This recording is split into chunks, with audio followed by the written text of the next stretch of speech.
All right. What is going on, everybody? Night 2, WrestleMania 36. I got Anthony with me right now. Hopefully we'll get Smark and Shaheen back here again. Till then, Anthony, how are you, sir? And we start off with the boobs of the bodacious boobs of Charlotte Flair. Yes, Charlotte is looking mighty fine tonight. Nice little robe, and once again, man, the dedication by Saxton and Phillips with the tuxes. Even I don't know if you caught any of the pre-show. Yep. But man, even Booker T and Christian and Renee Young, they're in their homes. Mm-hmm. And even they said, you know what, fuck it. We're professional. They were professional enough to dress up for the occasion. Yeah, I mean, for Skype, for literally a 2-minute segment on TV. That, like, seriously though, that's I don't know if I would have had that level of professionalism. I'm like, fuck it, I'm in my house, my sweats. A t-shirt. I'll rock a WWE tee, but I don't know all that rocking a tux for like a 2-minute on camera. Nah. Well, I appreciated Renee Young doing it. I'll say that. She's so hot, dude. I just don't. Now, let me ask you. Depending on how everything shakes out, and whether they're shut down or whether they're forced to continue to do things as they're doing them now, where everybody has to work from home. Mm-hmm. What's the over-under that Moxley does something batshit insane to get his wife fired? I don't think he's that guy, dude. I don't think so. Being dickish, just popping up on the show, literally with an AEW shirt on. Well, I mean, that's a dig. He knows nobody's watching that other shit. I'm being a dick. I know. I mean, Moxley strikes me as a good dude. He wouldn't do that to his wife. I forgot I still had the music going in the background. Sorry there, guys. I don't even know what was playing. Man. But once again, to put the focus back on this match, we got Rhea Ripley going up against Charlotte. Got a nice little video package going. Feel real bad for Rhea Ripley, man. She's been killing it the past couple months at NXT. Mm-hmm. First big moment, first Mania, and it's in front of nobody. Yeah. All right. You got that in your ears, nice and low, nice and easy. Yeah. Nice little ambiance. Perfect. That's what I'm looking for. I don't want to have it overpowering us, but I even have a red mark drawn on my mixer to show where I put it each time. Now, this is honestly, I'm looking at it like I did pick Charlotte, but my heart is going to be pulling for Rhea in this one. Just because, to me, for her to lose the title, to me, A, is a bad idea in general. Right. B, to lose it under the circumstances that these ladies are going to be performing under is even worse. I feel like Charlotte doesn't need to win. And for Rhea to lose it under these circumstances. Oh, sorry, Anthony. Go ahead. You kind of cut off there for a second. Go ahead. Oh no, I said no. It does for Rhea to lose the title under these circumstances, in my opinion, does more harm than good to her character, her presentation, her definitely. Upward mobility. Just my opinion. Yeah, Smart. Thanks for joining us, my man. Marky Smart, what's going on?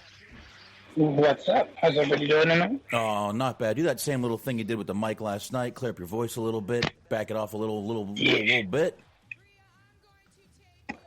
There we go. Probably better right now. Hopefully. Yeah, definitely. I'm going to go ahead and try to add Shaheen. That way he can join without having to do anything. Plus, yeah, there we go. So, Fox, you see that shot of Charlotte there? Oh yeah. Too big for one night. And breasts is too big for one bra. Dude, I wouldn't mind one Good night. Lord. I wouldn't mind a night. That's all I'm saying. Those are WrestleMania caliber tits. Definitely. Oh yeah. Chat room, thank you for joining us for this. Looks like we got the same few of the same crew from last night. Really appreciate you guys joining us for this night also. Yeah. Sure. Rhea looking good herself. Rhea looks great. My God. I'm sorry, man. She's just built perfectly for someone like me. Just perfect. She's stacked in the right spots. Yes, and speaking of stacked, night 2, pretty well stacked. I feel like this is going to be the between the two nights. I feel like this is going to be the sleeper night. This is going to be the night that we all remember as the better of the two nights. Even though, man, it's going to be it's going to take a lot to top that Taker AJ match from last night, in my opinion. Yeah, man, that guy. Good luck trying to follow that one. Yeah, and I actually saw a few people online that did not enjoy that match, and I'm like, dude, then they can't do any. And I said, when they stole Lucha Underground shit, and I'm like, yes, they did, right down to the music, and it was fucking great to watch. I don't give a fuck what Somebody they stole. Yeah, fuck those people, man. Somebody tagged Matt Hardy and some shit like, bro, you see what they did to you? They totally stole your gimmick, your idea, right after you left. I'm like, at the end of the day, look, it was good shit. Good content. Give me good content. I don't give a fuck where they got it from. No. Like, who gives a shit? Like, people are hung up on the wrong shit, man. I swear to Christ. People get butthurt over the damnedest things. Jesus, this is like match of this is like match of cleavage here. I love this. Woo! And honestly, I mean, I know Charlotte, I know Box, you have the big fake boobs, but to me, I'm digging Rhea's appearance for him because but man, oh yeah, they're young, they're young and they firm and they ready. You can just tell. And she looks, and you're saying she's ripe. And she looks like she would be fun. Yeah, the more I see. No, let's focus. This should be a legitimately good match. It should be. These two have had a good little feud. This is actually one that they've had some build to. So, looking forward to this, man. For more than just the fact that they're both really, really good-looking women, definitely going to be a good match. So here we go. I heard the bell ring, and we are off to the first match of WrestleMania 36, Part 2. Never thought I'd say that. Got a single leg takedown from Charlotte there to Rhea. No, Anthony's ahead of me again. I'm going to restart right now before it even gets out of control. You can't be that far ahead of me. Jesus. Hold on. Are you? Can you be? Could you be? I guess you could be. Who knows? All right, here we go. Could you? Would you? I don't know. Are you guys noticing, like, for some reason, I feel like already right off the bat, I'm loving the presentation way better than night one because it seems to be better lit for this one. I haven't seen the fan yet. Brighter. I have not seen the fan yet. That's all I'm going to say. Maybe they heard our show yesterday. Said, them motherfuckers, they was focused too much on that fan. Let's re-edit this to made his first appearance. Oh, there we go. There's the fan. BigAssFans.com. Check them out. No, they're not a sponsor, but Jesus, check them out. Mm-hmm. Big Ass Fans sponsors the biggest ass WrestleMania. There you go. Big Ass Fans, Big Ass WrestleMania. Man, they are literally, Charlotte's not a small girl. She's a tall girl, and Rhea's right there with her, man. They're the same height, same build. This is a even match. I mean, Charlotte's got a couple sizes somewhere on her, but, that's it. Bra size is what I'm talking about. I thought I would clarify for everyone. I just didn't want to leave that out there, I do appreciate your thorough analysis. Thank you, sir. I try. All right, so wait a minute. Here we go. A pin attempt by Rhea. I think this is going to be a good 30-minute match here, probably. I think we got some time. You think? Yeah. I think this one's going to have some time. This one's going to have some time, man, definitely. Oh, Rhea's drawing lines in the ring. Oh, man. Charlotte's down there wiping her nose. Don't touch your face, Charlotte. Mm-hmm. It's COVID season. So Rhea attempts to roll in the ring. Charlotte, not respecting social distancing at all, giving less than 0 fucks, proceeds to stomp the fuck out of her. Oh, kick to the face from Rhea. Is it bad? Oh, and Rhea's flexibility is I'm taking note of that. Is it bad that I'm a little turned on during this match? Is that bad? A little bit. All right. Anyway, no, but I'm digging the physicality so far. Yeah, so is he, based on the sounds of things. Oh, into the steps. Nice little flip dive from Rhea off the steps to Charlotte. Yeah, that hat was killing me. I can't do that shit. What was the point of the hat necessarily? I had it on when I came in here, and I was in a rush after the show. We haven't even started dinner yet. My wife was out. We have more babies from our catfish now in our tank. So my wife had to go get something to put them in, and it's like, oh my God, what are we... But we found out that... Here's what we did. So, by the way, really quick during this match, I'll tell everyone, our algae eaters had babies. It's hard to do, but we don't have common algae eaters, we found out. We have bristlenose algae eaters, which breed easily. All you have to do is change the water by 25 to 50%, and they think it's breeding time.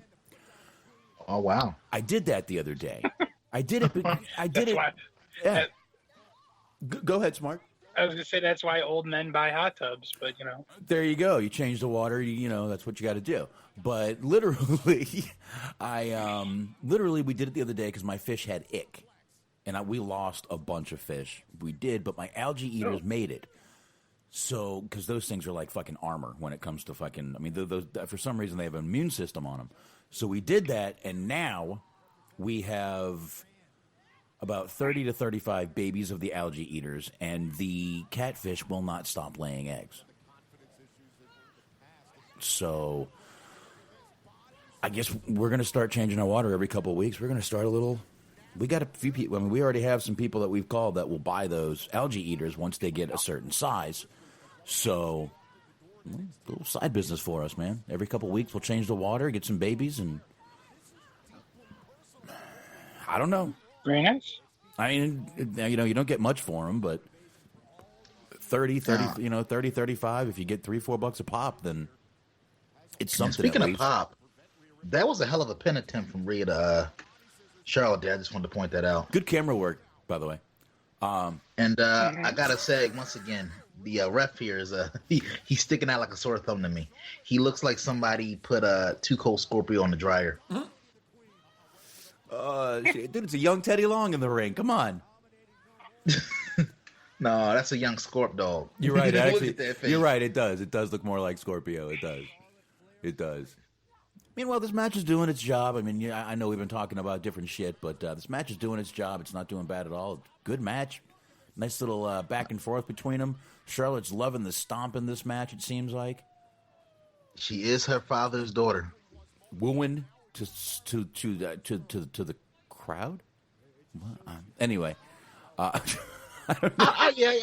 We didn't really talk about that too much yesterday, but what do you guys think would be the best course of action? I mean, obviously they're so used to like working to the camera, working for the crowd, but I feel like a few people got it right yesterday, but mostly everybody like selling and like yelling, looking at the crowd that's not there. It's kind of goofy. Yeah, but then believe again, it or not, I didn't pay attention to it until the Goldberg and Strowman match, because those were the only two that were smart enough to not work for the hard camera. Ooh. They worked towards each other. Sure. When Goldberg, instead of like holding up the belt for the hard cam, he held it up for Braun, and when Braun does his arm thing, he did it to Goldberg because, once again, they realized, what the fuck are we working for the hard camera for? There's nobody there.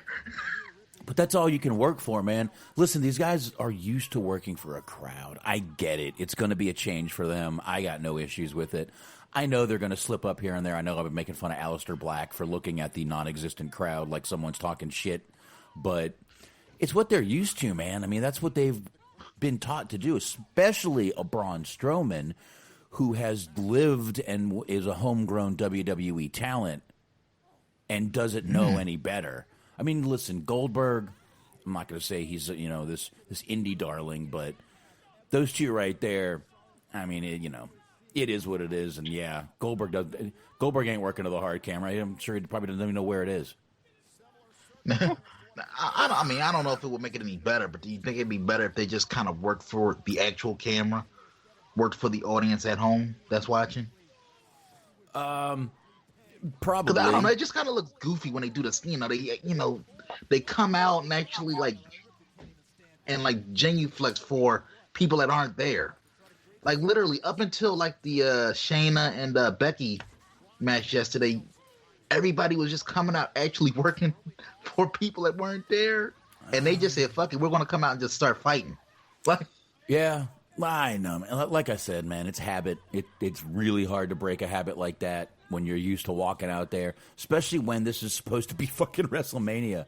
By the way, that looked like it really hurt her knee, by the way. oh yeah, That or she could be a good seller. You never know. if someone did that to my knee, I'd be down and out, dude. I have 2 bad knees. Fuck that. You chalk block my knee, I'm down like a motherfucker. Is that is that a tattoo on Yeah, she has both legs, I believe. I know the left leg is definitely the left knee. Her left knee is tatted. She has tattoos on her knee. I mean, she's a tough bitch. She can handle a lot. Yeah, there's like some YouTube videos of her like her younger NXT days of just going to a tattoo parlor and getting some work done. It's not quite what she has now, but it was sort of the beginning of all that. Yeah, definitely. All right, Charlotte's down. We got Rhea replay. A Rhea replay. How you like that? That wasn't that good. All right. Ever rare Rhea replay. There you go. And Rhea Ripley's holding the knee. She's selling the knee at a girl. And fucking Charlotte just pounding the fuck out of Rhea right now. Like these women, they're working pretty stiff. I'm working a little stiff myself. I'm just Adapting the Japanese stuff. I mean, oh, look at those knee strikes to Charlotte's face from Rhea there. A lot of hair pulling. yeah, rip that hair, pull that hair. Oh, Nice little Mortal Kombat action in from Rhea. I do like the knees though. I'm a little behind you. Are you guys both are you guys both ahead of me? Smart. Did you just see that drop kick to the head? Mm-hmm. Yeah, I believe we both are. You guys might want to pause for a minute or two, or like not a minute, but like a few seconds. She just kicked her in the face. Charlotte is down. Oh, Rhea with I just got the drop kick, so. And that looks sweet. Wait till you see that they're about to show the replay. That was good. That was solid camera work on that one. Yeah, I don't know how you guys are so ahead of me, but if you pause for a few seconds, it would help everyone. Sure. Yeah, Sure. I mean, obviously, I'm not demanding you do it, but Well, if you would put the gun down, that would be a more convincing statement. the gun is locked up, sir. My kids are home. I'm not demanding you pause. Click. I'm not. But you know me is all I'm saying. Accidents happen. There's holes in the yard. All right, so are we at the part where Charlotte's climbing up the top? Looks like she's going for a moonsault. She's climbing right now where I'm at. So Cool. Mm-hmm. yeah, Cool. yeah, So we're on the same spot. perfect. Thank you guys. I appreciate that. Cool. No problem. We help each other out. Electric chair. There we go.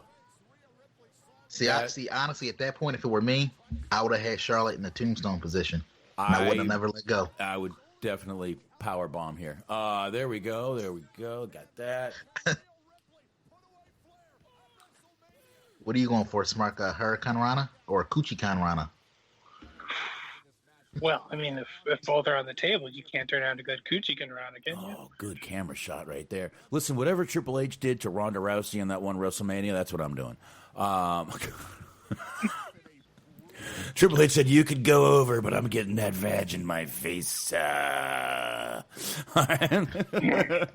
I really feel bad. I believe it or not, the more I thought about it, I really feel bad for H and Reigns this week. Vince really hung them out to dry with this whole. I feel like with how they handled the Reigns situation. You think low key Vince is holding a grudge against Reigns for pulling out, even though it was late, even though it was kind of presented like if anybody feels uncomfortable, you don't have to do it. The fact that the way they kind of like they basically put the heat on him because he took a little bit of heat online from people. A lot of heat, actually. Which, by the way, anyone who was shitting on Reigns for that, for caring about his life more than a fucking WrestleMania, you may want, just had. Yeah, you really might want to think about the kind of person you are. Really, you might want to think about that, because there was no way I could be mad at Roman Reigns for doing what he did. Absolutely no way I could be upset with it. He's thinking about his family. His immune system is not what it should be because he's a cancer survivor, leukemia survivor. Does anyone ever think about fucking others besides just literally being selfish pieces of shit wrestling fans? That's all I'm saying. Literally, no way you can be mad. As far as Vince, I could see him being one of those people that doesn't understand and would be like, do you understand this is WrestleMania? Yeah, this is my baby. Honestly, they really made an asshole out of Triple H, because literally every media interview that I either read or actually saw him do verbiage on, he basically said, "Oh, we got this crazy, unique way to take Reigns out of the match," and then it's a little 10-second clip on SmackDown, and then literally think about it. There are people, and I don't know if you guys believe this, know this or not. There are people that aren't on the internet like that, scouring, looking for wrestling news. What? So there were people that literally tuned into WrestleMania. Literally, they tuned into WrestleMania expecting Reigns and were probably like, huh? What the fuck is Braun? What happened? Because they literally promoted the shit up until the last minute. Well, listen, the unique way they took him out is they just didn't show anything about it. Yeah, I don't know, man. Look, I shit on Triple H a lot of it's deserved, but I'm like, man, I aspire to Vince McMahon's level of pettiness. It is a gold standard. Yeah, literally, he left them two out there to dry this week. Yeah, and literally, if I ever get to that point, I hope y'all would tell me what a piece of shit I am. Just if I ever got to that point of pettiness. Listen. What would you call that? Let's get back to this match real quick. Crazy submission there from Rhea. What would you guys call it? I'll take that move. I don't know. A wicked guillotine. That's all I got. All right, she's not from Boston or anything. She's not from Boston. It's a Saskatchewan spinning nerf hold. What is Charlotte selling? The back. She's selling the back. I don't know what happened there, but she's selling her back. She didn't know what it was either. She's like, She's like, God damn, these boobs are starting to hurt the back. Shit. I knew there was a problem with these things. All right, I'm top heavy. Yeah, my neck and my back. Yeah. Now, I know I know you were a big fan of the Becky and Shayna match yesterday. Out of the two, I gotta say I'm enjoying this match more. Yeah. Mainly because they seem to be giving it more time. Right as the Becky and Shayna match started to really get going, it ended out of nowhere. Yeah, and they seem to be giving these two some time. And we're over 30 minutes. I expected this to be a 30-minute match, which means we're going to have some short matches tonight. If again, they don't have to end at 10 p.m. Eastern again, but fingers crossed they do. Meanwhile, like I said, Anthony, you were shocked when I said this was going to be a 30-minute match, and we're at 31 minutes right now. So, good kick to the face by Rhea. No, but say this, I know we've had our jokes here, but this has been a solid match so far. Definitely solid opener so far. Definitely. Oh, god damn, that was a hell of a kick. Rhea looks good in white, by the way.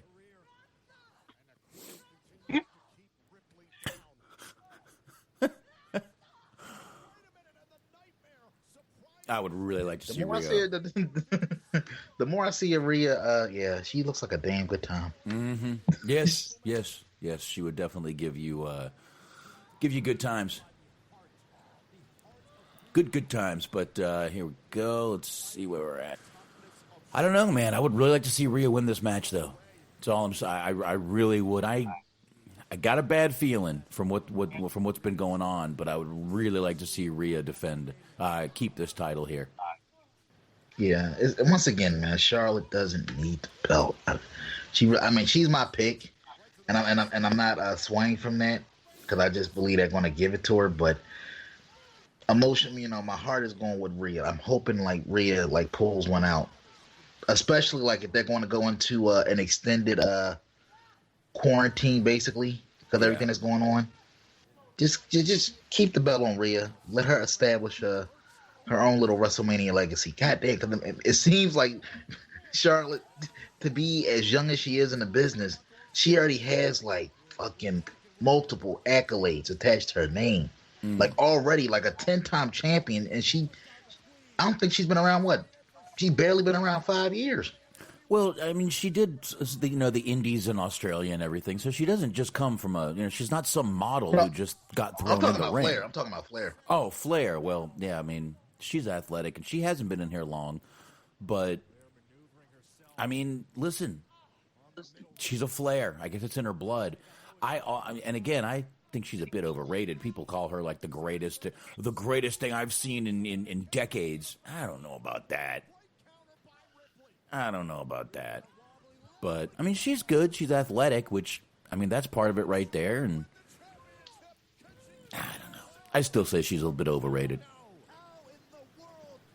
Yeah, I can see the argument there. Yeah. Not bad. I'm not sitting here saying she's awful. She's garbage. She shouldn't be where she is. I just think she's a bit overrated. I mean, she definitely is talented and athletic and has giant fake boobies, which I appreciate, but a little overrated. That's all I'm saying. I think kind of the problem, somewhat, with like the women's division, it's more or less fine, but a lot of the women wrestle kind of the same way. So there's not a lot of clear-cut, distinct styles. You do have a couple of exceptions to that rule, like Shayna or like Naya or Tamina just being the hosses of the division or what have you. But by and large, everybody kind of wrestles the same way. There's nobody I can really think of that's like super high-flying. Yeah, and I'm noticing somewhere in this match, Rhea lost her left earring. The gauged out earring, it's not there in her left ear. Jesus, man. Fuck me. Fuck that, man. Unbelievable. Why does she need the NXT title?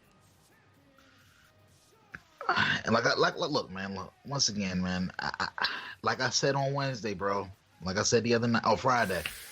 They were going to put it on her because once again, she's already run the trifecta. She's won the Raw, she's won the SmackDown, and now she's won the fucking NXT title. That's going to be another accolade. The only woman to win all 3 titles at a WrestleMania. They sacrificed fucking Asuka for this bitch. They sacrificed Rhea. And like I said, I'm not one of those people, she's buried, her career's over. But they unnecessarily fucked up the momentum she had going. Just my opinion. Unnecessarily fucked up her momentum. They need to keep her vying for the title against Charlotte. So if they do that, maybe we'll get another moment from her. But this is ridiculous. Fantastic match. I'm not going to sit here and I'm not going to let the actual finish color my opinion of the match. The match was fantastic. Both those women busted their ass, but I'm just not a fan of the finish, even though I did pick Charlotte to win. Mm-hmm. This is one of those ones where I was hoping to be wrong. Just awful. I think when you stack them together too, it's a particularly bad optics-wise because you both had the same kind of old guard winning the championship both nights, or one of which retaining the championship because you had Becky win, and you had Charlotte win. So you're kind of doubling down on the same old. Let me pause. Not pause. Let me mute this, though. We don't need to hear the commercials. The Big Show. Oh, my God. I'm actually interested in this because, look, we can all agree that Big Show is one of the more entertaining characters when it comes to outside WWE projects. Knucklehead notwithstanding. Okay. I'll let you finish this one. Wait a minute. Did I just see Urkel? Yeah. He got Foley booked on this show. Rikishi, Mark Henry. Yeah, that's Urkel. Apparently, a lot of surprises. That's fucking Urkel. I did not know he was in that. In fact, might have checked that out for Urkel. Yeah. Very nice. Yeah, get a little bronze drum, a little merchandise commercial. Listen, man, they're still hoping they can get some good merchandise sales. I'm sure everyone's online buying shit. Well, yesterday, I don't know if they're still doing it today, but they were doing the buy one T-shirt, get one for $1 thing. Oh, Today they're probably doing buy one, get two for $1. Please buy our shit. I know you're not in the arena, but please buy our shit. I know you don't even have paychecks coming in, but please buy our shit. Now, look, all you fans who are scared to wear it in public, you will never be in public again. So buy our shirts, please. So let me ask you guys something. Since we've seen both women's titles matches now, in terms of finishes, which one do you think was worse? Since they basically went against the grain of probably what should have happened. You know, you had Becky going over Shayna after the dominant performance in the Elimination Chamber, going on Mike Tyson, and then she was reduced to tears in the ring after her match. And then you had Rhea Ripley, the young upstart, the spunky upstart that everybody rallied behind on NXT, tapping out to Charlotte. I think this one was a little worse because Rhea had such momentum going. I mean, Shayna can get momentum back, and I think Rhea will too. Like I said, they need to keep her going for the title, but I think this one was a little worse. I just think there's no reason. What the fuck does Charlotte need the NXT title for? No reason at all.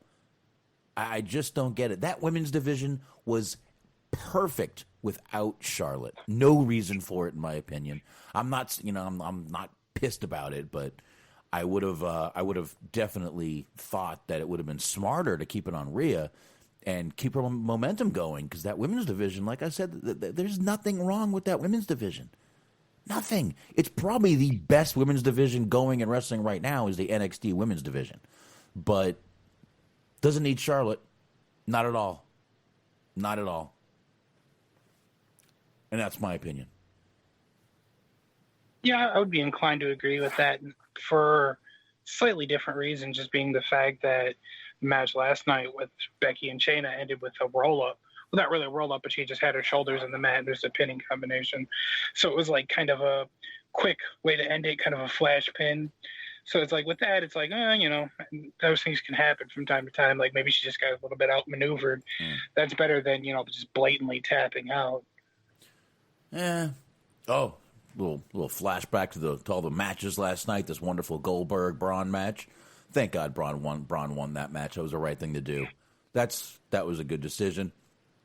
And I guarantee you, though, they only did that because Goldberg probably obviously they only have him for a limited amount of dates. He only works the big shows. He clearly was being set up to drop that belt to Reigns. But I guarantee you, Vince probably rolled up the Brinks trucks to him like, please hold on. Nope, I'll do this one for you. Then I'm going on hibernation mode. Yeah, fuck this shit. And that's probably Now we're getting some flashbacks of the great match last night between Taker and AJ Styles. Great match. Great production. Great. You know what? Good movie. Why don't we just say it? That was a great movie a great short movie we watched last night. Short film. Mm-hmm. So, from what I was seeing online, believe it or not, kind of an unlikely source is kind of getting the brunt of the credit for the success of that match, as I try to quiet my television down. Anyways, the credit online that was being attributed to the person responsible for that match last night, Jeremy Borash. Really? Yeah. I was seeing a lot of work, or a lot of people pointing fingers towards him for being the kind of driving force behind that last night. Well, he was him and Matt Hardy. Yeah, they were big. They were a big part of that whole broken gimmick, the broken brilliance in TNA. So, that's not surprising. Yeah, and that was actually Borash's. Some of those the property was Borash's property. They were doing that on too. But yeah, he had a lot to do with that. That's fantastic. Yeah, that's great. Hey, I don't know if he had something to do with it. Great, but. Oh my God, that gives the internet even more reason. See, I told you they were a couple in the final deletion. Oh, shut the fuck up. You know who else was pretty involved in it that I was surprised about? Now, Box, you might not be familiar with the guy, but Smart might be. Familiar with XPW? I am, yes. Remember a guy, GQ Money? Mm-hmm. You're talking about... Yeah, I think he was also on Wrestling Society X. I think it might have been an announcer. You're talking, yes, that's Ryan Katz. I do know who he is, actually, Anthony. Yeah. I He's do. been with the. He was actually posting about it. He was actually play a big part in that too. Yeah, I saw his Been post. with the company for 7 years. Yeah, so yeah, that was once again like a lot of unlikely sources involved with this little project. But it goes to show you, like, if WWE with their resources, if Vince can just get the hell out the way sometimes, and just let these young people do what they are capable of doing at a high level, gives you magic. Because let's be honest, I respect the hell out of what Vince has meant to the business, what he's contributed, but a dude in his mid-70s is not going to know what's cool to somebody in their 20s right now. 20s and 30s. I'm just saying. I might be wrong on that, but I'm just saying. I don't think a guy in his mid-70s can tell somebody in their 20s was cool. I mean, not only that, but in a slight defense of him, like the stuff that he has to do on a day-to-day basis, he's probably so fucking busy that even if he had any idea what Netflix is or YouTube is, which I highly doubt, he just doesn't have the kind of time to kind of consume media and kind of get ideas that he might not have gotten otherwise. Like, he has no room for any inspiration to come to him. Right. Oh, here we go. We got Lana and Lashley. We got Aleister Black. God damn. Lana's looking like a strawberry snack. Jesus Christ. Yeah. Smashley is clearly putting in work. I'm liking the new gear for Lashley. Yeah, he's usually in trunks. He's in pants. Could be a WrestleMania thing, but here we go. Lashley versus Aleister Black.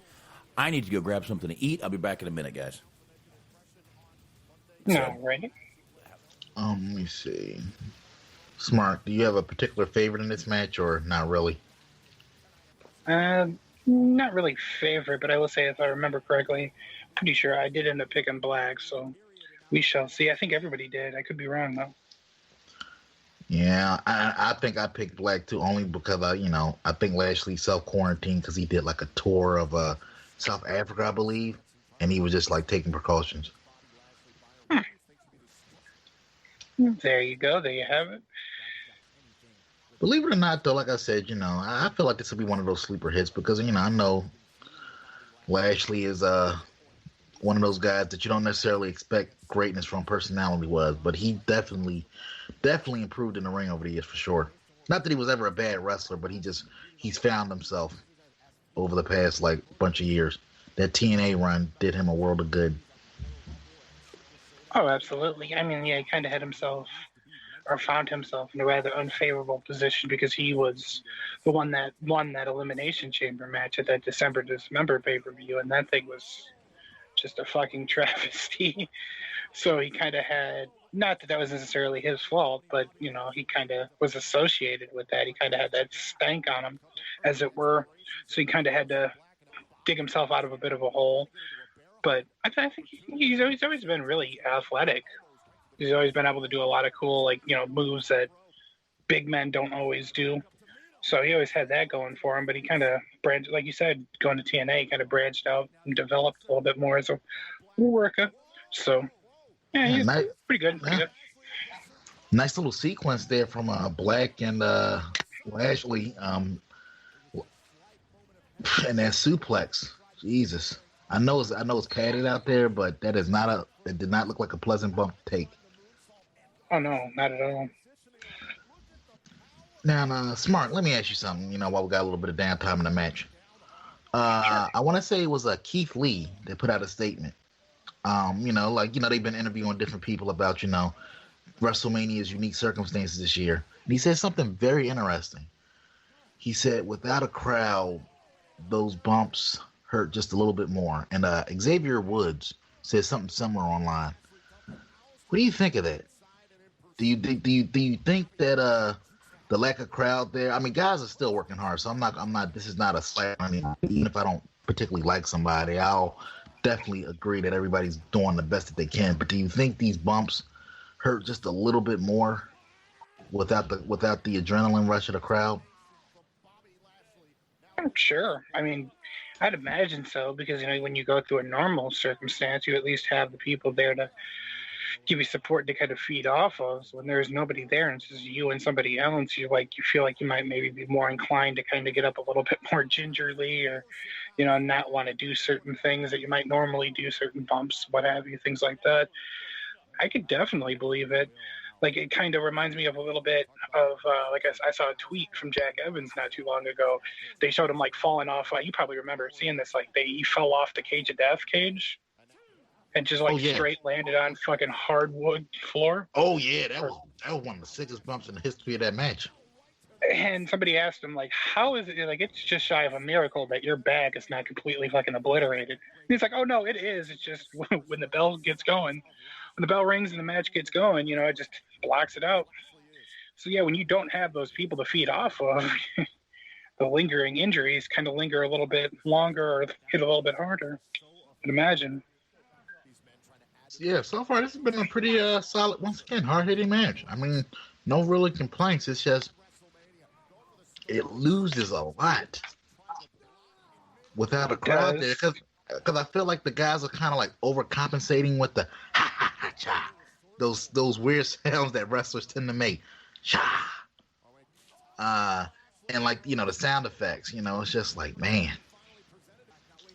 Yeah, I think I don't know. I don't think they could be overcompensating, but I think it's just one of those things that you're not necessarily as cognizant of. Because when you got the show going under normal circumstances, you got the commentators talking over the crowd sometimes being louder than the commentators.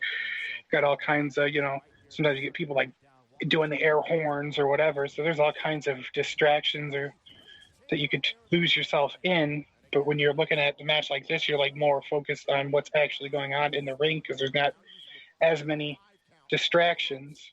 So this is something that you might be more willing to see or hear, pick up. Yeah. And like I said, I still maintain I cannot wait for that Firefly Funhouse match for a lot of reasons. The presentation of it, number one. And number two, I don't care how much they edit that shit. I know it's going to be at least one slip up. We're going to get one instance of Cena. Clothesline.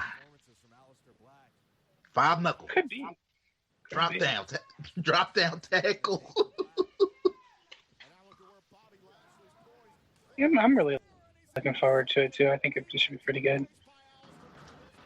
All right, I just joined out of nowhere. What's going on, dudes? There you go. Shane, what's going on? Box stepped away for a minute, so I'm filling here.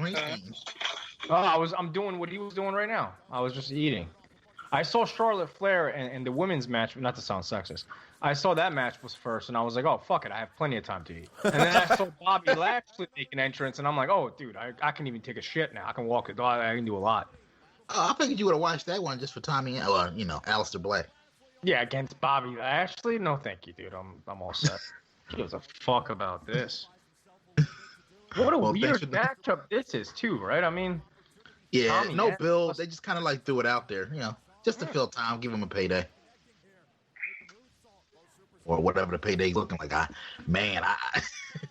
would love to be a final. Odd, though, because like going into November, December, January, they spent so much time on making Bobby Lashley like the focus of the main event, having that whole long thing with Rusev that really didn't go anywhere, and now this is kind of a random thrown together match that they give him. It's kind of odd. Yeah, it's odd. And he's kind of the afterthought in the match too. Because a lot of people think that Black's going to end up winning. Oh, Shane, if you actually shave off your beard and just keep the mustache, you'll be a dead ringer for Rusev in his new look. I don't know if you've seen him. Really? Baldy. Oh, yeah, he got a baldy now. And he's just kept a mustache? Yeah. Oh, dude, he's got a porn star look? What the? Oh, I'm sorry. That's it really kind of does. Oh, matter of fact, I'm going to see if I can find a picture. I'm respecting Rusev more and more with his no fucks given attitude. Yeah, the guy's completely given up. I mean, I'm kind of tuned out of wrestling, but whenever I do catch up, it seems like he's just kind of like nonchalant about everything. And can you blame the guy? I mean, how much effort can you put into fucking your character work and how much effort can you put into your matches and your storylines and keeping the gimmicks going, and your wife damn near fucking Bobby Lashley, and you're like okay with it. I mean, it's it's a lot he's invested. By the way, for those who care, Aleister Black won that match with a straight kick to the face on Lashley. The old Black Bass. Nice little what is that? A tornado fucking kick? What is that? At least that one. Backspin. At least that one connected. Yeah. I'm surprised they gave it to Aleister Black, though. I'm not going to lie to you, dude. I thought Bobby Lashley was going to take this. He's kind of been dormant lately. Like I said, ever since that whole Rusev thing ended, he's just kind of not even been around. Haven't really seen that much of him. Well, I think it's because he's not going to be around for a little while because he's one of the guys that self-quarantined himself because he did like a tour of South Africa for him, and I guess with everything going on, he just was taking precautions. So that's probably their way of kind of writing him off for a little while. Yeah, that just sounds too weird. But what's going on with this chick's nails? Wait till you see them. Like they're all red, and then there's like 2 random ones that are halfway red, but it doesn't look like it's meant to be like a design. It just seems like she ran out of time and just kind of like said, "Fuck it." Look at it. Wait till it pops up. I did. Or if see, that is the style, it looks real shit. I don't understand it. I did just see she had 2 nails that were just not painted red. Well, I think they're painted, but I think they're painted like almost like skin color. Clear polish. I don't Not know. even clear. Like it's like Like a I don't nude. know. Yeah, kind of like a skin tone, like white people's skin tone. You know. Snow. Yeah, Well, I do love that. Not quite. I mean, you know. Nice. Look, they got all these random pictures of the old timers hanging up in the background. Got Vince Senior. You got Andre with the afro. By the way, Andre with the afro, fucking awesome. Classic. Yeah, they got all these fucking pictures, but they can't put them in the goddamn Hall of Fame. They give them like a 3-second text on screen, like, "Oh, Bruiser Brody, in the Hall of Fame, not worth mentioning via video package or anything, just text, you know." Yeah, they did a few people like dirty like that. Like they did Luna like that. I thought she deserved a Hall of Fame induction herself. Oh, they did Luna like that? That's fucked up, dude. Yeah, like I feel like anybody that died under questionable circumstances, they not, you know. And I guess with the Brody thing, they ain't want to bring it down, like talking about, you know, what happened. So they just said, yeah, we'll put him in because he deserved it, but you know, got to do that low key because they didn't want to get into the whole, you know, how he died and all that type of thing, which is still fucked up. They still could have just honored him and just said at the end he meant a tragic end and just kept it moving, but you know, because they didn't want to do that. Yeah, with Bruiser Brody, it's different, though, because, I mean, it's not like the dude's fault. It's not like he overdosed on drugs. Like, the dude got stabbed. What do you want from the guy? It's not like, you know what I mean? It's not like other guys like Benoit, I understand, you know, like, even like a guy like Mike Awesome that took his own life, which, again, I mean, I don't know. I would definitely put the guy in the Hall of Fame. But if they don't, it's like, okay, the guy, they did something to himself, you know, like the guy took drugs. He killed himself. He killed somebody. But when you get killed out of nowhere, it's like, well, I don't know. I mean, if you put Lex Luger in and fucking this guy, come on, Miss Elizabeth, dude, are you serious? Get out of here. Whatever's left of Luger, you know? Yeah. Yeah. Now, see, let me get you yeah, that's sad, but he'll get in eventually. They run out of people, so he'll get in for sure. No, I mean his like the shape he's in today. It's sad. Bad. Yeah, he's lost a lot of weight. Oh yeah, he's lost, I would say, most of his weight. Yeah. He's very, very fucking feeble, you know? Yeah. Oh, the Gronkowski again. Dickhead this guy is. Box, did you have those glasses in high school? No. That looks like He's something. got the Joey Janela glasses. Fucking Janela's probably shitting his pants right now. Yeah, Pit Viper. Those are the Joey Janela glasses. Yeah, never had those. Surprised Randy Orton doesn't wear them. They say No, Viper, I man. can't see that. They say Viper on them, man. That's me. Oh, is it a Viper? Okay. I'm a Viper. I thought you meant because of the style. I was like, I can't see Orton wearing that shit. No, I just You can't see him wearing that with like a Newport dangling out of his mouth. Yeah. That he borrowed from a fan that he couldn't take a picture with. Yep. Man, I tell you what, I went to Lowe's today because, like you guys know, I mentioned the flood at my house, so I haven't had a kitchen. So I was debating on getting a grill today, right? While they're doing fucking commercials, random talk. So I was looking to get a grill, and you know, my budget was like $400-500. So I was like, I'm gonna get a nice fucking grill, right? So I go there and I see like really nice grills for $500, and then I see this fucking skillet.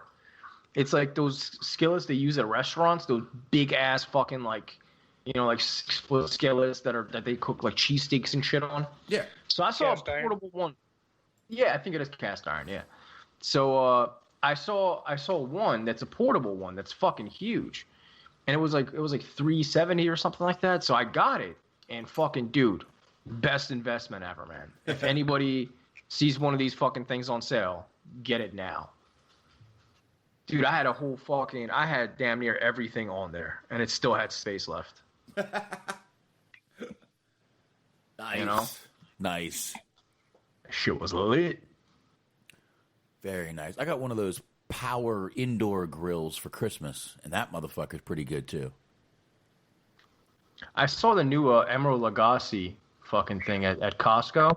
It's like a air fryer, but it's not your typical air fryer that's like in the dome shape almost where you can't see the inside or anything like that. This is almost like a conventional oven, but it's an air fryer. So you can like open the door, you can see what's happening inside it. You can put it on.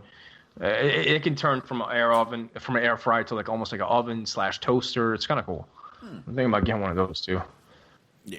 Trying to do upgrades while I'm stuck in the house. There Do as you much go. fucking. There you go. I have an air fryer too. I like it. I did not want it. I did not want an air fryer, but I like it now. I was actually thinking about getting an air fryer. Is it a good investment, box? I like Yeah. mine. I enjoy it. It's listen, you don't get all there's no grease. The worst you do is put a teaspoon of oil at the bottom for certain things, but otherwise, that thing's fucking pretty badass. I like it. I do. Yeah, I got 2 of them by accident. My mom got me one for like Christmas or whatever with some other shit, and then I totally forgot she got it for me, and then I ended up buying one myself. And then I'm like going through my fucking like pantry, and I'm like, oh shit, I got 2 of these fucking things. Sell one, man. Nobody wants it, dude. They're like fucking like $30-40 in store. What am I gonna sell for? Yeah, they were like 100 when they first came out. Now they're nothing. Yeah, they were like 200 when they first came out. Now nobody gives a fuck. They're like $30-40 at Target. Yeah, yeah. Like the shitty ones. If you want to get a real nice one, then I mean, you know. We got a pretty good one. My mom got the Ninja air fryer. I just got the Ninja fucking like juicer, I guess, or whatever. Yeah, the wife has the blender, the big blender. Yeah, the blender. She's Dude, got that thing is fucking glorious, dude. Yeah, she has that. She chops up ice in that motherfucker and makes snow cones. Yeah, because I hate vegetables and fruits, right? Like I just can't eat it. So my immune system is shot. So this is my way to take in vegetables and fruits now. It's just I just make these fucking like insane shakes where I just drop like fucking spinach and strawberries and bananas and mangoes and fucking ice and a little bit of orange juice and fucking cayenne pepper. I mean, you name it, I fucking put it in there and I just drink it. Ginger, you know, apples, pears. Nice, I think. Yeah. I'd rather just eat vegetables myself, but Well, the amount that I can take in with a fucking cup that I can just chug real fast, I'm taking in like fucking 8 fruits. Like I don't want to sit there and eat 8 fruits. no, I'll just Chug a yeah, a cup of fuck. I'll have a glass of V8. I'm good. I'll have a glass of V8. Yeah, but that's not like, you know, that's like bullshit. But I also enjoy and eat vegetables, so I didn't know you didn't like vegetables. I like vegetables. Nah, I'm not big on that. I like V8, like I like the taste, but like I don't believe it's like, oh, like your serving of vegetables can come from a V8 splash. It's like, I don't know, dude. It's like a carrot in there and tomato juice, like. Yeah. Well, I eat vegetables anyway. I like vegetables, so. Yeah, so you balance it out. Yeah, I do. Yeah. So All right. are we gonna make fun of Dolph's ring gear for this match here? It's just as cringe as usual, but Sonya Deville's coming out in a onesie. Hey, biggest swerve of the year. I'm not really gay. Yeah. Those things turn me on, though, dude. The thing that she's wearing, like those like onesie bathing suits, and then they wear the jeans on top, so you can kind of see like, you know what I mean? You see the shape.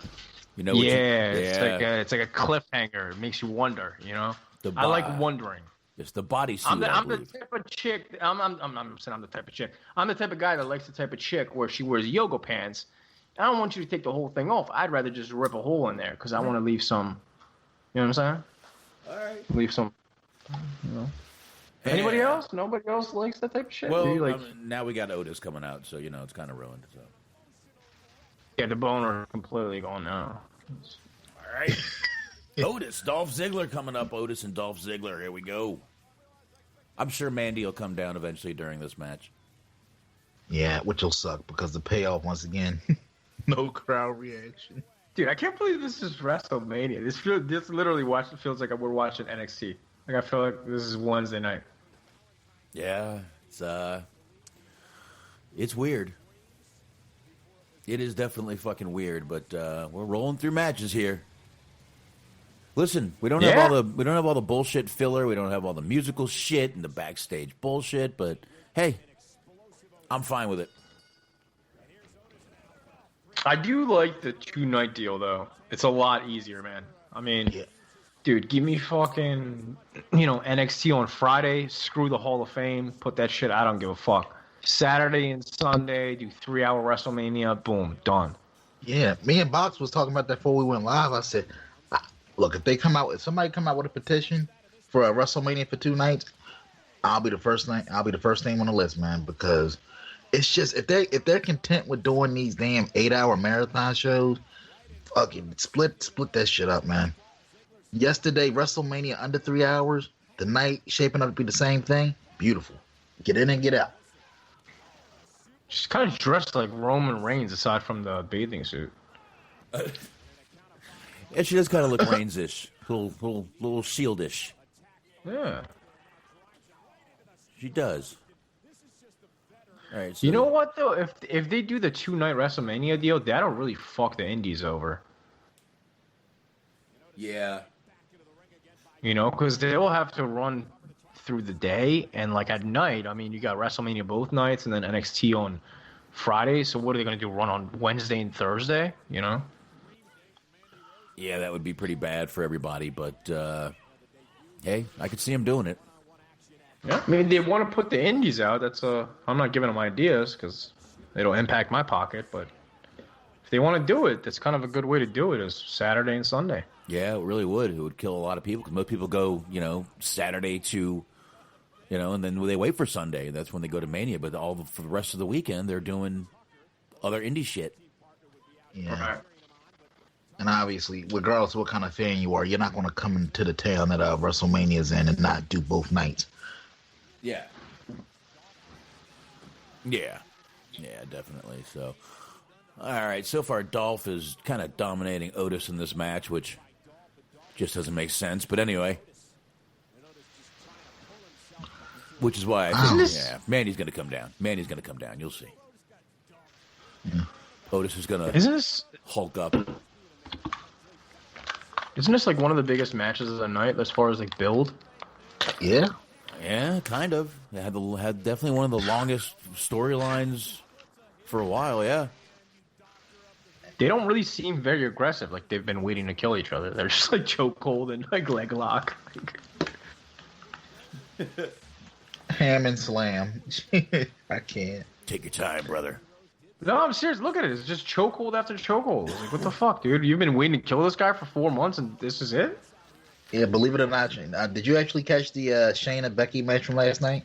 Yeah, off and on. It was terrible. I mean, I know, but in terms of the aggression, I feel like so far that's the first match that I saw where you felt like the build up actually, the match actually lived up to the build up because they literally looked like they was trying to kill each other that whole match. Dude, Undertaker threw fucking AJ Styles off the fucking house. Obviously, it wasn't real, but yeah. Oh shit! That's still to me, man. That was the fucking match of the night, bro. Oh shit! How can I forget about that? Yeah, you're right. I don't know. Literally killed him. He buried him. Yeah. Literally. But yeah, like I know you said Bray and Cena have a chance to top it. Honestly, I don't think they're gonna top it. I honestly don't. I don't know, man. Dude, with Bray, they can do some real weird shit, man. They can bring those puppets to life. They can get real weird. It's like WrestleMania on acid, man. They can get real fucking weird, dude. No, I just find out. I think I'm gonna end up liking the Taker AJ, because even though it was different, it still had a layer of seriousness to it that I liked. Kinda. It was kind of cheesy. There was like, come on, Undertaker popping up from behind, like, oh, guess who's here? It's cool. That's the shit he was doing when he first. Look, he been doing that shit since we was kids, man. It was Taker being Taker. Like, so I really can't get mad at this. I mean, not mad. I loved it. I'm just saying it wasn't serious. I mean, you know. Come on, man. There's fucking like 85 druids that came out of lightning and shit. Taker How just serious could it be? But I swear, like the highlight, one of the underrated highlights of that match was fucking Taker's trash talk. Hey AJ, what's my wife's name? What's my wife's name? Yeah. I do think that Randy Orton and Edge won. That could be good too. Last man standing. I mean, could be. That means no DQ. Right? That's no DQ. Should be. Pretty much. Yeah. All right. So then they can brawl out to the backstage. They can take it out to the streets. They can fucking wrestle on a bridge. I mean, they can get, And again, it's not live, so they could shoot a portion of it at a bridge, fucking throw him in the trunk. They can get real weird with it. Goldust and Rowdy Piper type shit, Yeah. I hope if we get those two type of matches, like Bray and Cena is on the levels of Taker and AJ, and then they get a little creative with Edge and Orton, I think those two could save the night. Because this shit, come on, dude, this is like, I don't give a fuck how long you've been building. Like, come on, man, I was excited for this. Yeah, I'll be honest. Once again, the effort's there. I like Otis, but we're not talking about the match a whole lot, folks in the chat, because it's really, I'm sorry, it's not really a whole lot to break down here. Especially this match. Like I said, it's power slam, fucking clothesline. Like, what do you, Otis, the challenge of the match, his challenge to Dolph was more intense than the actual match. Right. And Anthony, keep in mind, like this is what I mean by last night, right? What was the biggest bump of last night? I would say probably AJ getting choke slammed off a roof. Debatable, because that's probably like gimmicked up. But Kevin Owens. You mean from the actual wrestling? Yeah. Kevin Owens, I would say that bump that he took was pretty fucking nutty. Yeah. The Jimmy Uso spot with the ladder was fucking insane. Right. But imagine if Kevin Owens did that same spot in front of a crowd. It would stand out to you a whole lot more, because that reaction. Dude, I basically forgot about it already until just now. I forgot that happened, just because there's no crowd. It's hard to get it that excited for, even when there's a huge bump. Yeah. Dolph kicked him in the ding ding. Nut shot. And honestly, yeah, I'm kind of what you're saying, because a lot of this, let's be honest, the match itself is kind of like what it is, but a lot of this match is very storyline driven stuff. So without the crowd there to pop for like the payoff, it's kind of like just a meaningless match. Like, see, like you got Mandy going at it with Sonya right now, coming out to vote. At this point, the crowd will be going crazy because they've been following the storyline. Look at Mandy. But it's no pop for this, so it's kind of like, Something popped for this. I know one thing popped for this part. Anyway. I just saw her outfit from the front box. I know what you're talking about. Oh, yeah. Oh, Dolph gets a shot to the nuts from Mandy. Take it, Otis. Otis doing his version of the suck it before hitting the big elbow drop. Man. Probably the only time in your life you want to be Otis, right, Box? Wouldn't be bad. Wouldn't be bad. Just make sure you wear some more appealing gear. She seems to like it, but look at Jesus. This is so awkward. Look at Mandy, though. That's just what I mean. Look. Before you hopped on shit, I was talking about they're selling for who? Who are they? Come on, who are they doing that for? The cameraman? Well, some people apparently like it. I put a post up on my Facebook today, like kind of giving like a brief review of last night. And one of the comments, somebody commented. I'm sorry, I forget who it was, but somebody commented and said, I loved how they were basically still catering to the crowd, although there was no crowd there. I'm like, dude, that's the part that annoyed me. Oh, this kiss is like, you could tell she was not trying to do that. No. Yeah, but Shane, that was the payoff. Yeah, but I mean, if you would have put Lana there, dude, Lana would have sucked that dick right in the middle of that. She would have been fucking right on her knees. She would have brought knee pads out and everything. I think we're gonna have to change the rating. Right. Rusev would be in the limousine with her pulling up to the venue, like, babe, why'd you bring the kneecaps on? You're not wrestling, are you? Oh, don't worry about it for later. And then she fucking pulls it out and starts sucking that dick in the middle of the ring. You're like, oh. Hey, Vox, you gotta switch up your catchphrase a little bit. Check's got to clear, sister. Ah, there you go. That's what she's doing, man. She's making sure that check clears. Nah, but I mean, look, once again, just God bless them, but man, just don't sell for the fucking non-existent crowd. It just looks goofy. Yeah, but there we go. Otis takes that match and gets the girl. Yeah. Oh, they gotta be trolling. I swear, I feel like they're unintentionally trolling people with this little video package of old WrestleMania clips with the big ass crowds and the pyro. Like, look, people getting excited. Like, they gotta be trolling people right now. I hope. Dude, this is to be fair, what are they gonna do? They've never had an empty arena. Like, what are they gonna show, man? I really hope this is a commercial for that T-shirt they're selling. That'd be great. I wasn't there.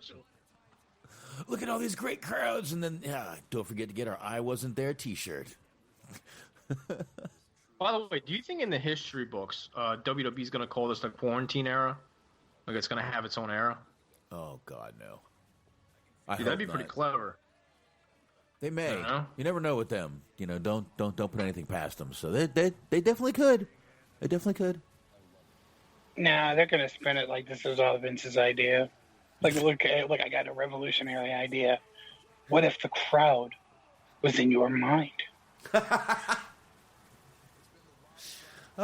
In your mind.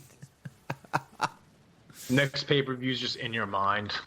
There you go. It doesn't happen. They just give you results. Like, yeah, Dolph Ziggler totally beat. What's the guy what's this fat dude's name? Otis. Otis. Dolph Ziggler defeated Otis at Extreme Rules. In your mind. It's in your mind, bro. It's in your mind. Hey, Box, looks like Phillips is giving you a run for your money in the Pompadour department. Look at that. That's a WrestleMania level Pompadour. Bastard. Oh, man. Byron Saxon is dressed like a complete asshole. Come on, this is WrestleMania gear, man. Give him a break. Shit, he looks like a fucking curtain, man. That's like... Oh? That's fucking... No, we're getting the last man standing match right now, man. Looks like. Uh-huh. Oh, that one fan, I'll never... Oh, that one fan was super happy. Go mute that. But Edge coming back? Yeah. Yeah. I mean, he got a great reaction, but they zoned in on a couple different fans that, like, you could tell it was life-changing for him. Mm-hmm. Oh, full disclosure, if they ever do this is a small market, but if they ever actually do like another big show here, like a pay-per-view or even just like an episode of Raw, like, I'm going and I'm making the most ridiculous fucking faces over just everything. Like, I'm just gonna straight up be a whore. Just any fucking, even somewhat slightly memorable thing that happens, just mouth agape, hands on head. Smart. You gotta make sure you gotta get a good seat and make sure you're on the hard camera side. Yeah. Mm-hmm. I'm gonna be wearing my phone number on my T-shirt. I'm just be a total whore. Yeah. And be sure to bring a Dirt Sheet Do sign to the show. Yeah. That'd be fucking amazing. Yeah, definitely. I'll get a tattoo with the logo as soon as we decide on a permanent logo. Yeah. Oh, there you go. I'm like, if people can get like Don Tony and our video signs on camera, we can get a Dirt Sheet Do sign on camera. My God, those fucking RF video signs. Like, if you watch some of the shows from the late 90s, 98, 99 in particular, like, I don't know if that was all just him or if, like, his devotees are just that fucking loyal and passionate and frenzied. Because you see those all over. Yeah, those were paid people. I would hope so. No, I know so. I'm telling you this. I've asked that before. I've asked Rob personally. Wow. Like Lodi, that was a favor for him. Like Lodi, when Raven got him to do that shit because he had it on Nitro. He came out with the RF video sign. Yeah. Like in Nitro during his entrance and shit. There you go. Yo, how many people do you think have gotten like divorced or like fucking ended their relationship because they got caught on camera being overly excited, and then they went home and their wife is like, dude, like you weren't even that excited when we got married. Like that type of love that I saw in your eyes when the Undertaker came back. Like that's like our kid came. Like our kid when I birthed our kid, it's on camera. You barely look excited. I saw you on Monday. I can't do this shit. My mom saw the fuck. Like That's why and that explains why you see them at multiple shows afterwards, Shaheen. That's why you see them after. Easily happen, dude. Yo, if you're one of those fans where your wife hates wrestling, if you happen to go on one of these shows and you have a good spot, your favorite wrestler debuts or whatever the fuck, just stone face, dude. Just no sell it. Just, Yeah. Don't be like doing the air pumping thing and throwing your hands in the air like. yeah, just look. Dude, is that Liger? Jushin Liger came out of it. Oh, that's cool. That's cool. I'm not. So it's okay. Like the overexcited Brock Lesnar fan. Yeah, don't be like that. Yeah, don't do that. Or the unless you're single, then that's fine. Yeah. I mean, listen, go ahead. Why? I'm sure that's going to get you laid. But anyway. I'll put butts on meat. That sure will. Oh god. Like literally, my girlfriend, when she used to come to the deathmatch shows with me, and when I used to actually like give a shit about wrestling, she used to tell me like, "Dude, I've never seen you so excited until like there's like a huge bump in a fucking deathmatch show. Like you get really excited for that." And then like I was like, "Fuck, that's kind of sick," because like that is true. It's like the most excited I get is like when somebody like falls through like a scaffold with fucking like 52 panes of glass and 65 light tubes set on fire. Well, I'm the inverse of that. I've actually been scolded for just not laughing during a comedy, just occasionally being like, "Oh, that's funny." Yeah, I'm like, are you some kind of fucking sociopath? Like, no, it wasn't that funny. It was just kind of. Yeah, I'm like that all the time. I can't like do that fake laugh and shit. Like I just can't do it. Yeah. You know what I'm talking about when people just like feel the need to like laugh to make other people feel comfortable, and then it just gets awkward. Yeah. I'd rather not just do that. Like if you're just saying some shit that's not funny, I'd rather just no sell you for the rest of your life until you just get better, instead of just me making myself an asshole now too, where we're all like, "Oh yeah, dude, oh shit, that's great." Meanwhile, awesome. Meanwhile, we got Edge. I want you to be a better comedian. Look at Yeah, this. exactly. It's like tough love. Meanwhile, look at this huge WrestleMania moment for Edge right here coming out. Oh yeah. You'd hear the crowd, but I have it on mute. It's kind of got a cane thing going. Doesn't he? A little bit. The colors. Yeah, Leather straps and shit. Can't get the jacket off. He's like, fuck. Okay, here we go. He's got the jacket off. All right. Then we get Randy Orton about to come down, I guess, because that's who the match is against. That would make sense. Snickers. Don't forget about Snickers. They totally regret this. You know they do, dude. I mean, what they going to do? I mean, there's extenuating circumstances. Yeah. Snickers probably just like stops like advertising in China and just holds it against China. Like, China, you really fucked us up, dude. We had WrestleMania and everything. We paid millions of dollars to Vince McMahon. Nobody showed up. Speaking of mildly related, I honestly saw somebody online complaining that they were too cheap to spring for Limp Bizkit last night. Oh, I was like, dude, they used fucking Metallica. They paid probably triple what they would have paid. that was cool. Y'all see that? No. Yeah, now I did. Oh, out of nowhere. Well, I guess he's coming out of nowhere because I haven't seen it. Okay, all right. Out of nowhere. Damn, Orton comes out. He's coming out of the quarantine, dude. He came out in PJs and shit. Oh, there we go. That was badass. Zero fucks, Kevin. This dude rolled out. Okay, never mind. All right, there you go. Okay, All he right. was the cameraman. He was the cameraman. Yeah. Okay. Okay. All right. This is actually a rare WrestleMania appearance. This is a fucking rare ass moment. We actually got to see Randy Orton in pants. Wow. Of course, right underneath it, he has his gear on. No, because that was always the joke with Orton. The only time you saw him, he would always be in his gear. Pretty He much. might not even wrestle that night. He would always be in his gear though. Pretty much. That is sort of a pet peeve of mine when they have like wrestlers that come out and all they do that night is promo or they do like a backstage segment, but they're still just like walking around in their underwear covered in baby oil. Yeah. Like what else are you expected to do that night? Dude, you know what's even worse than that? At indie shows, when like shindy level guys show up in their gear and they're not like booked on the show and they just like walk around, it's like that's just weird, man. Like, why? You could have left the gear in the trunk, and like if they were short, they would have told you, and you could have just got it. But like walking around with your fucking gear, They want to be recognized. I guess. It's there's a question for marketing, you, though. man. I mean, it's weird. I mean, I'm not defending it. It's weird still, but I guess that's what they're thinking in their mind is they'll recognize me easier. Yeah, but if you have to be in your ring gear to be recognized, that already says a lot about where you are as far as a wrestler. Yeah, You know what I mean? You could That just, explains why you're not booked on the show. could just wear your own T-shirt. Right. Nobody knows you. Right. Yeah. You know. What was that, a Don Tony shot right there? No. Because he wore his own T-shirt and fucking people. Oh, Damn, dude, people fucking lit this guy up.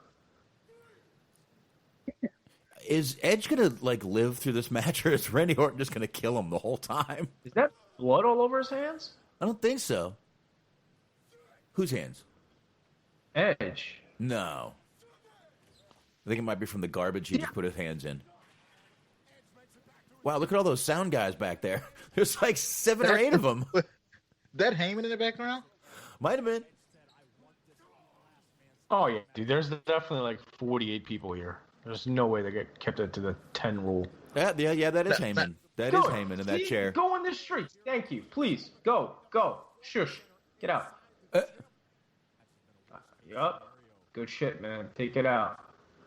So now they're brawling backstage, which is kind of stupid because now they're just giving you a first eye view of all the people that are there. I don't understand that.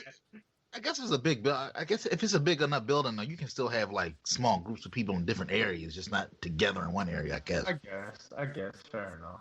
Oh, Orton's picking up a chain. But to do some chain wrestling. No. Put the chain down. He broke the chain. There See, you look go. at this. See, look, I like this match, man. You know why? Because we're getting motivated Randy Orton tonight. It's good so far. Let's see what let's see where it goes. The setting helps a lot already, man. It being not in front of the fucking ceiling fan with no fans. And they just flipped the lights on. Good. I'm surprised they were okay with the whole, illusion of choking and hanging. He's hanging by his shoulder. Dude, random thing. Can I ask you guys something? Does anybody know how they pulled off that big boss man hanging back in WrestleMania 15? If I had to guess, they probably had some padding around, like where the rope was in his neck. Yeah, but that's still like just so crazy. Like this dude literally just hung by his fucking neck. Like he didn't even he gimmick it up by holding his fucking holding the rope with his hand. Just nothing. Like he just hung. Or either that, or it might have, I don't know, maybe something like a shoulder pad type of deal. And he maybe just hunched his shoulders up around his neck. Like a harness, maybe? Yeah. That's what I'm thinking, smart. Yeah, but I mean they showed it. It was literally just a fucking noose. Wasn't that They some, did a close up of it. Wasn't that some dude's gimmick? He used to hang himself and show how strong his neck was. Like way back in the day. Way back. I want to make a bad joke, but I'm not going to. Okay. I have no idea. I think it might have been. Could be wrong. Yeah. D-Large has a harness on his vest. That could be it. They could have harnessed him up somewhere, but I don't know. But that would have been because he was facing the hard cam, so that would have been facing the audience. If I remember correctly, he was facing the hard cam. He was. So that would have been facing the audience, and Yeah. That was the only memorable part about that match. That match was garbage. I was so excited for that match. I remember being like 14 years old, 15, whatever I was. And I was so excited for that match, and then it just like was like meh. I remember being super hyped about like being disappointed that I couldn't get to that Mania. Cause like first Mania in Philly, and then like when you look back on it, really, it wasn't necessarily a bad Mania, but it was like I didn't really miss much. Oh, dude, it was I liked that Mania. I got a soft spot for that Mania. I have so many memories from that Mania that I even remember it was sponsored by Crispy M&Ms because that's right when they came out. And I like forced my mom to buy me like a dozen packs of fucking Crispy M&Ms for WrestleMania. So I remember the rage party they did. That was cool. oh yeah, I swear thing. yeah, It's on YouTube. Yeah, I can't tell you how bad. I wish I could have went there. I wanted to go there so fucking bad. From what I heard, because there's been a couple of videos made about that, and the actual event itself is on YouTube. They essentially royally fucked everybody. Like you had to pay $80 to get in. The only food they had on hand was like Chef Boyardee because that was a fucking sponsor. Oh. And then like they promised that you could like meet and interact with all these wrestlers, and you got like fucking draws. You pulled up, they're all drunk. Like, get away from me, buddy. Like, fuck, man. I paid $80 to meet you, dude. Not now. Dude, can you imagine catering being Chef Boyardee, though? Like, you just paid $80 and they gave you a fucking can of Chef Boyardee. Oh. Mankind's face on fucking utensils. Oh, now look at this spot from Edge. That was fucking cool. Mm-hmm. That was weird as shit. Little swing off the whatever that thing is there. Was that a pause moment though? The way he landed? Yeah, it was pretty gay and it's pretty. I don't know, dude. But a lot of shit in wrestling's pretty gay though. So that's a lot of pauses, dude. And it looked like he held on for dear life for a second. Hey, it looks like they covered that mirror this time. They covered the what? I think isn't that where the mirror is on that wall right there? Or is that the back? I don't know. I think that where it was, but where it might have been. I believe so, because didn't they get destroyed in the Gargano Ciampa brawl? Yeah, they probably changed it. Looks like it's an LED screen now. There's a big power cord cut in the bottom of it there. They gotta chill out on some of those LED screens. Like, not all of us are 8. Yeah, I actually hate LED like taking over wrestling. That's what's smart. I didn't really realize it until you just mentioned it. That actually ruins a lot of wrestling for me because I used to like when they used to have like the fabric drapes for WrestleMania and stuff. You know, it just looked so much more authentic and it stood out. Now it's just like fucking like whatever logo they just like pop it, press a button, pop it on there. Yeah, it just looks. I feel like I'm at a fucking arcade game or something. You know, it doesn't feel like it's wrestling. Yeah, right. I agree. Yeah. Yeah, but I've been watching a couple of the older Manias. I'm kind of with y'all. Like, I miss the simplicity of like the WrestleMania set. I actually missed that, dude. The fucking purple and gold. Do you remember that? Like those colors when they came around, you were like, "Oh shit, it's Mania season." Now it's like, well, I don't know, what is it? The Buccaneers logo this year? Like, what the fuck, man? And like, I know that it's too much. It's too 80 sounding, but I missed the classic WrestleMania theme that they did for I think 6, 7, and 8. Yep. Linda McMahon's theme, dude. Linda McMahon's theme. Yeah. No, but yeah, I missed that. Like, I know, like every now and then they got these fucking Insta songs from like all these indie groups and all that.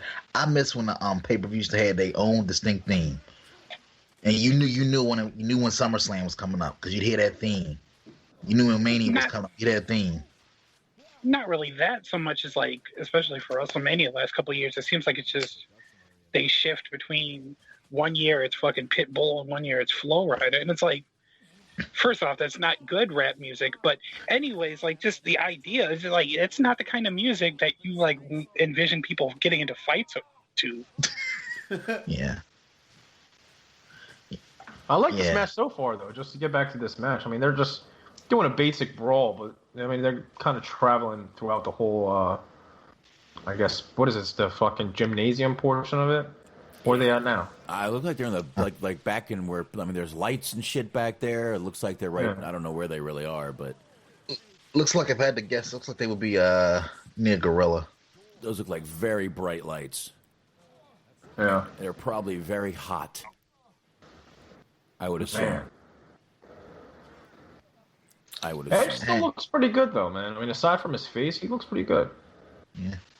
No offense. I mean, that sounds like a complete fucking backhanded compliment.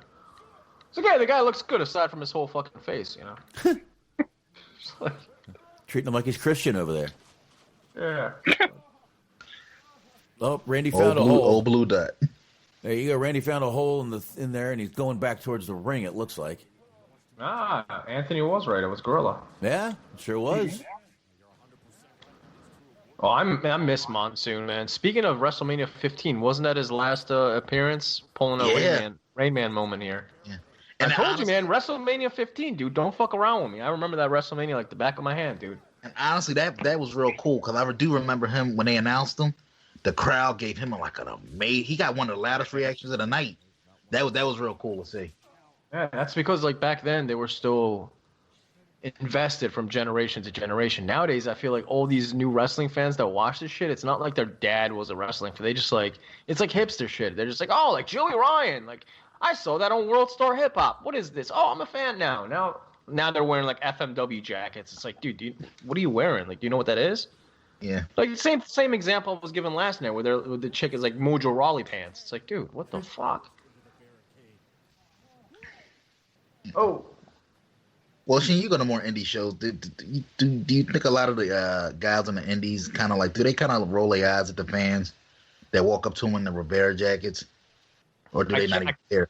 I can't tell you the truth because, like, they all sell their T-shirts to them. So I don't know. I mean, for them, it's like, yeah, bring it on, man. Fucking, you want me to sign that Rivera jacket, buddy? $20? You want me to? That's why I wish, like, a guy like, I don't know. I wonder, like, if you're like a Stan Hansen and you see somebody walk up to you in a Rivera jacket, hey, Mr. Hansen, can I get your autograph? You know how much blood I had to drop in Japan to get that jacket? Dude, not to name drop, but I drove around Stan Hansen for that Saturday. Like, he does not give a shit about anything. Like, he doesn't know anything about wrestling anymore. Like, he was like, he had no idea. He didn't even, like, I don't think he even knew who was it John Cena or Roman Reigns? It was somebody, and I was like, yeah, like, this guy's, like, facing this guy this weekend or whatever the fuck. Because he was, like, asking me, like, oh, is there a pay-per-view? I was like, yeah, I think it's, like, Roman Reigns. He was like, who? He was like, Roman Reigns, you know, like, the guy. Like, oh, so like, oh, yeah, dude, I don't watch it at all, man. Like, I've been tuned out for, like, 15, 20 years. I'm like, oh. And he's, like, very humbled and, like, nice. Like, somebody walks up to him, dude, he's, like, a gentle fucking old man now. He's not gonna, like, you know. So, that's that. Not going to crush your nuts in his hand. Nah, maybe 20 years ago. I don't know. I didn't know him 20 years ago. Maybe today he's it's like your grandpa. You know, he's like fuck, just nice dude. Yeah, I wonder if like that's how Brody would be, or would he still be like living the gimmick a little bit, still trying to like terrify people? Yeah, I'd probably just be like Stan Hansen, dude.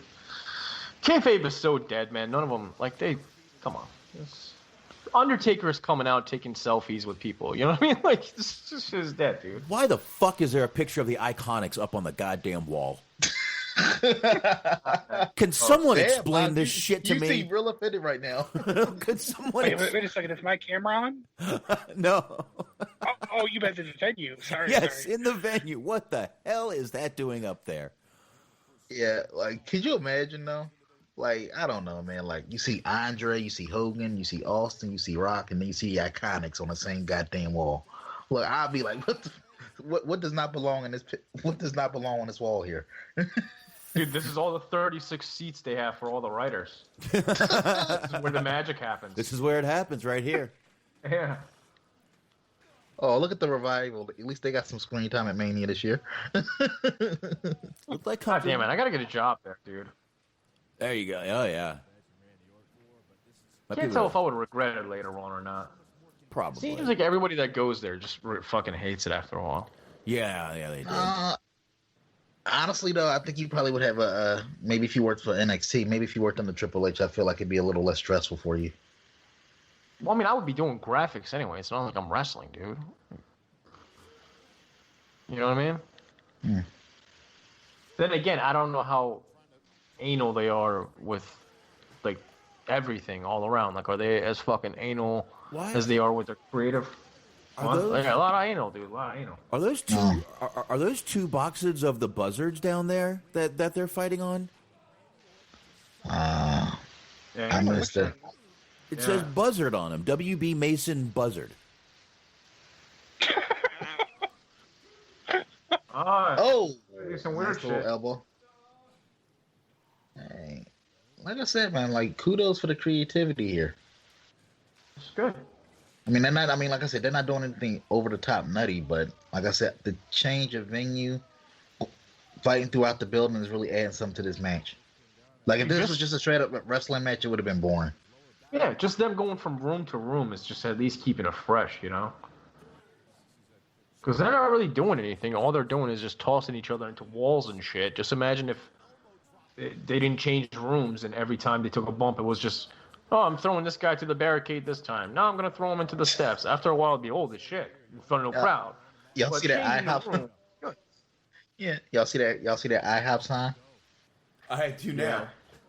Jesus. Sponsored by IHOP. They must have breakfast there every morning for the writers.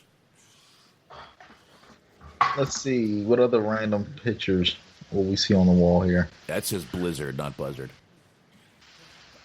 Yeah, I noticed that too, but I wasn't going to ruin your momentum. It's all right. I know. I just noticed it now. Oh, right into the SummerSlam poster. You know, the fact that we're looking at the posters makes me feel less bad because, like, anytime I'm watching like a YouTube video of somebody when they're like clearly at home, they have like an entertainment stand or like a bookshelf. I start looking to see if I can like identify any of the shit that they have in their house. Dude, that was awesome. See that little touch there with the cameraman falling down and them leaving the cameraman down and literally just fucking recording 5 seconds of nothing adds so Yeah. much to it. It makes it look real. It's little shit like that. Yeah, it's all in detail. Yeah, man. That was really good. The way that he fell, it looked really. I don't know. It looked real. I mean, obviously it was real because he actually fell down. But I mean, it looked like he actually wasn't meaning to fall down and happened to fall down. There you go. Fuck you guys. Fuck Got all the the situation refereeing over there. of you. WWE Universe. Is he out of jail, by the way? I don't know. There's probably a Twitter. I was gonna say. Is the situation in a situation? I'm sure. Wait, he's in jail? He was for a while was. for some tax shit. Yeah, I think. yeah, tax evasion. Like, but basically the same shit that they got Wesley Snipes for. Yeah. Yeah. Have you guys received your taxes yet? Haven't even done them yet. I haven't received mine yet. Ours have been processed, and that's the only thing it says, and that's the only thing it said for the last 3 weeks. Yeah, dude. Mine. I mean, I sent it through the mail because my case was a little different this year. So Yeah. I don't know, man. They told me I would have it by like latest 6 weeks. It's been like 8 weeks. Yeah, same with us. You probably got it around the same time we did. Same with us. Same with us. So, good thing is, It was like a boiler room brawl, kind of. a little bit, a little brighter. Yeah. Fair enough. Oh, they're deep back in there. They're way back in the old stage production area now. Dude, how amazing would it be if they just found fucking like, what was that, JTG? If he wasn't fired yet, they just like found this dude hiding in the back here. Like, holy shit, we found, dude, you're still here? Fucking JTG made a Mania appearance. No, it probably would be too meta for him, but I would love for him to do a spot where they just fought in the catering and all of the people that you thought was fired or whatever, you just see them randomly sitting around eating fucking hamburgers and fries. Like fucking Kalisto Mr. just Perfect, diving into a Big Mac. Yeah. Mr. Perfect Son and shit. What was his name? Kurt Axel, yeah. Yeah. Bo Dallas and fucking JTG and Yeah. Yeah, that'd be like, what was it called? The fucking the matadors, the colognes. oh yeah, Yeah, and Well, they did have a tag team called the Matadors because they had the little the short person bull. yeah, they're the same people. Same people. Ironically enough, they still both work for the company. Yeah. Yep. And so does so do Curtis Axel and Bo Dallas. And which box, help me out? You probably remember better than me. It was Primo, the one that got popped, right? Yeah, I think so. Yeah, because there were so many cocaine jokes that we just couldn't do them all. Yeah, and meanwhile, he just didn't get back from Puerto Rico to get his papers in, which was really the reason he got popped. So, how boring. So Dude, I gotta say though. Oh, sorry, go ahead.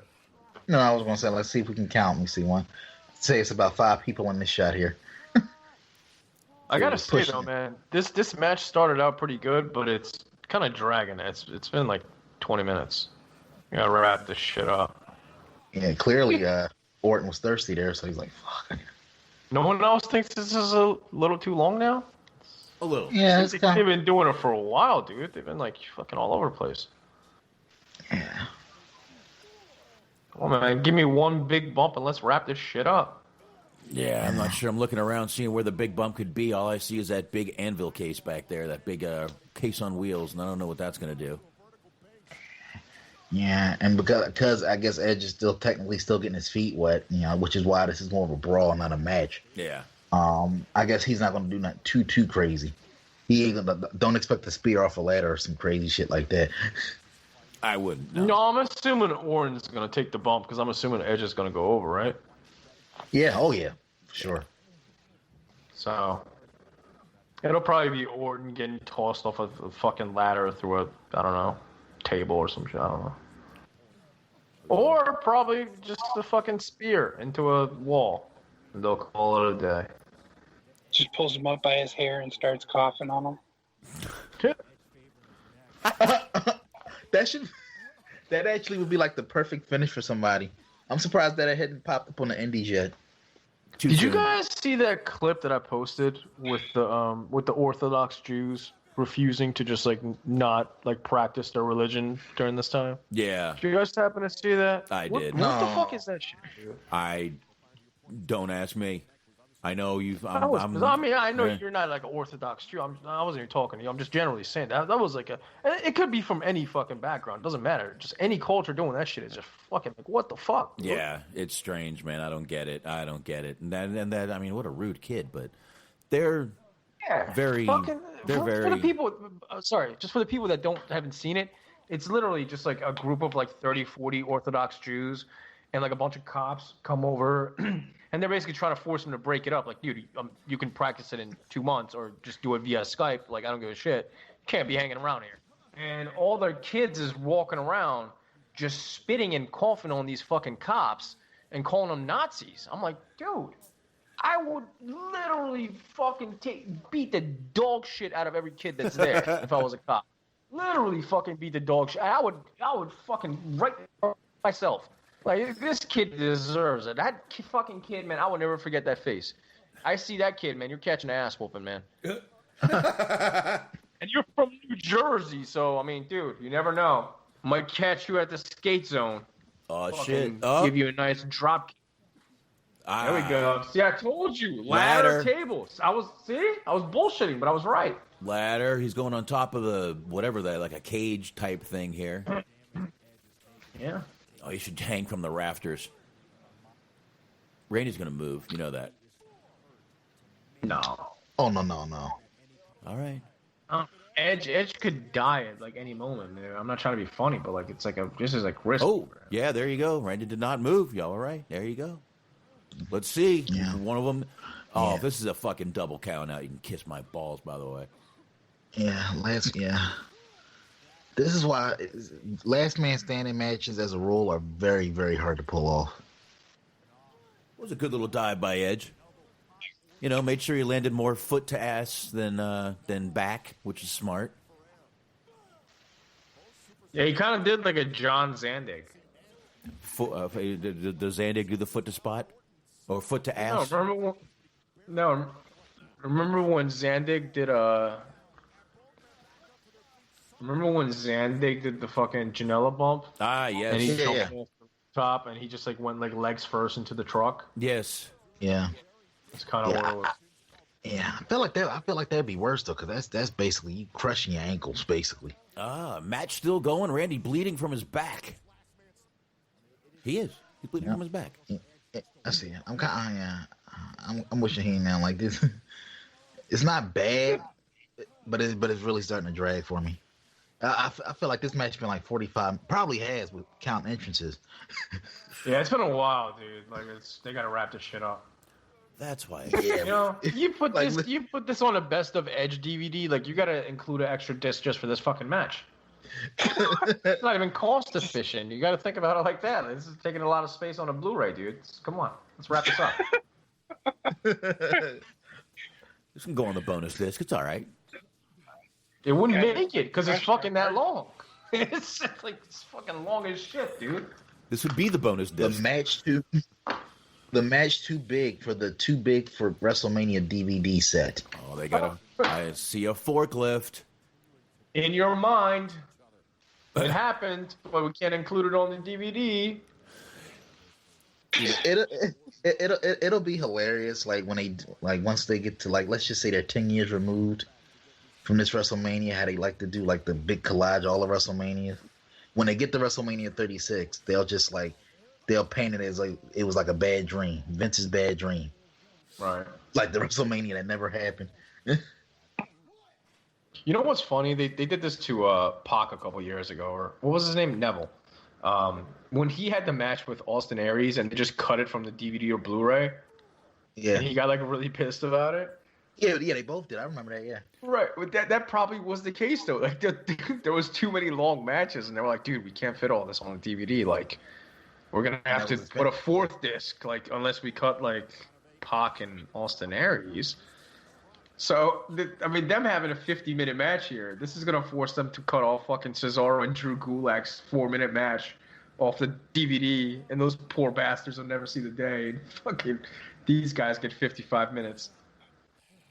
There was one year, it might have been probably around about the same time, where a bunch of the matches went long, so they had to cut out like the Brodus Clay match, and then they showed like backstage footage of like the Funkadactyls just crying their eyes out. Oh, I felt bad for because it was part of Total Divas, but I felt bad for laughing, but laugh I did, and hard it was. It was a multi-man tag match. It was like an 8-man tag match at WrestleMania, and the matches ran too long, and they just no-sold the shit. They just pretend like it didn't happen. They just no, but I feel like the funniest one was WrestleMania 10 with the ladder match. So basically, Shawn and Razor went long, so they had to cut like this 10-man tag with like Bob Holly and Smoking Guns and 1-2-3 Kid, and Macho Man got like real offended by that, and he got in their face about it. You disrespected the business, and Shawn and Razor were like, they kind of like whatever, because the match was a classic. And I'm like, I'm sure at the end of the day, like when you look back on it, yeah, we didn't really need that 10-man tag. I mean, I got what he was saying, kind of screw people out of paydays, but still, that match wasn't necessary. I would have liked to see that 10-man tag match, because that WrestleMania 10 always lacked that for me. Was like, I don't know, man. There were so many matches on it that were just like, and it just didn't seem like. You can see it. They did it the next night on Raw. No, I didn't fucking before the WWE Network. Like, oh, got you. You wouldn't remember this shit. Like back when I was actually giving a shit about WrestleMania and I was like watching all of them. Like when I was 15, watching WrestleMania 10, I was like, this, like, where's Mabel? Where's fucking this guy? Where's and then. Because you look at the roster from that year, and you're like, holy shit, like 2/3 of the roster isn't on WrestleMania. Yeah, Edge has climbed up onto the truck. Yes, he has. I don't know. I don't mean the pickup truck. I mean a semi-tractor-trailer truck. I'm surprised he's climbing all of this, because, I would expect Randy Orton. Yeah, but you see where they had how they had that, like, stairs with the crates, the one up. Randy's going up with them. They basically made stairs out of the crates right there. Right. I did like how Randy Orton was just smiling in the corner too. Like he's fucking creepy ass dude. I'm fucking tired. This is a long match for Randy. This is a long match for everyone, dude. Are you sure this is a last man standing match and not an Iron Man match? Because this is. Yeah. It's last fan standing. There. Yeah, could be both. Could be. And this is Exhibit A of why they definitely need to do 2-night WrestleManias. Because like, if you were in the building for this, like if they had a crowd there, this would be one of the matches that I feel will be dragging live. This could be our big spot. Dude, they wouldn't do this. They would not do this live. There's no way. No, this could be our big spot. This could be a spear from Orton or a badass RKO right off this truck. Let's see what happens here. Oh, spear! Shit. Dude, off the truck would be crazy. I'm a little bit behind you guys, so don't spoil it. All right. I'll refresh after this match. Well, nice. I just saw the spear. He's about to fall back off. Yeah, that's right. Yeah. Somebody better fall off, man. If that spear was the payoff for climbing all this shit, make me wait 10 minutes. No, that wasn't the end, I don't think. Nope. Yeah. Nope, it wasn't. Both up again. Oh, arcade. Oh, there you go. Sorry. Yeah, this match needs to end quick. Yeah. Yeah, it's getting old. This is getting old. Sorry, folks. It's not, once again, this is one of those matches where they primarily just been kind of laying down. So it's really not a lot to call. No. It's kicks, punches, and a lot of laying down for extended periods of time. All right, Randy's getting down from the top of the trailer. All right, Edge got up. My God, it's still going. It's still going. Mm-hmm. Man, this is Is that? Are they already on a budget? Ooh, big ladder. Catering? I don't know, but big ladder there. That's a lot of chips on the table, isn't it, man? It looks like I see some Cheetos. They got some good taste in snack food. I see some Cheetos. I see some baked Lays over there. Baked Lays. Yeah. They're fancy because baked Lays ain't cheap. Yeah, they are.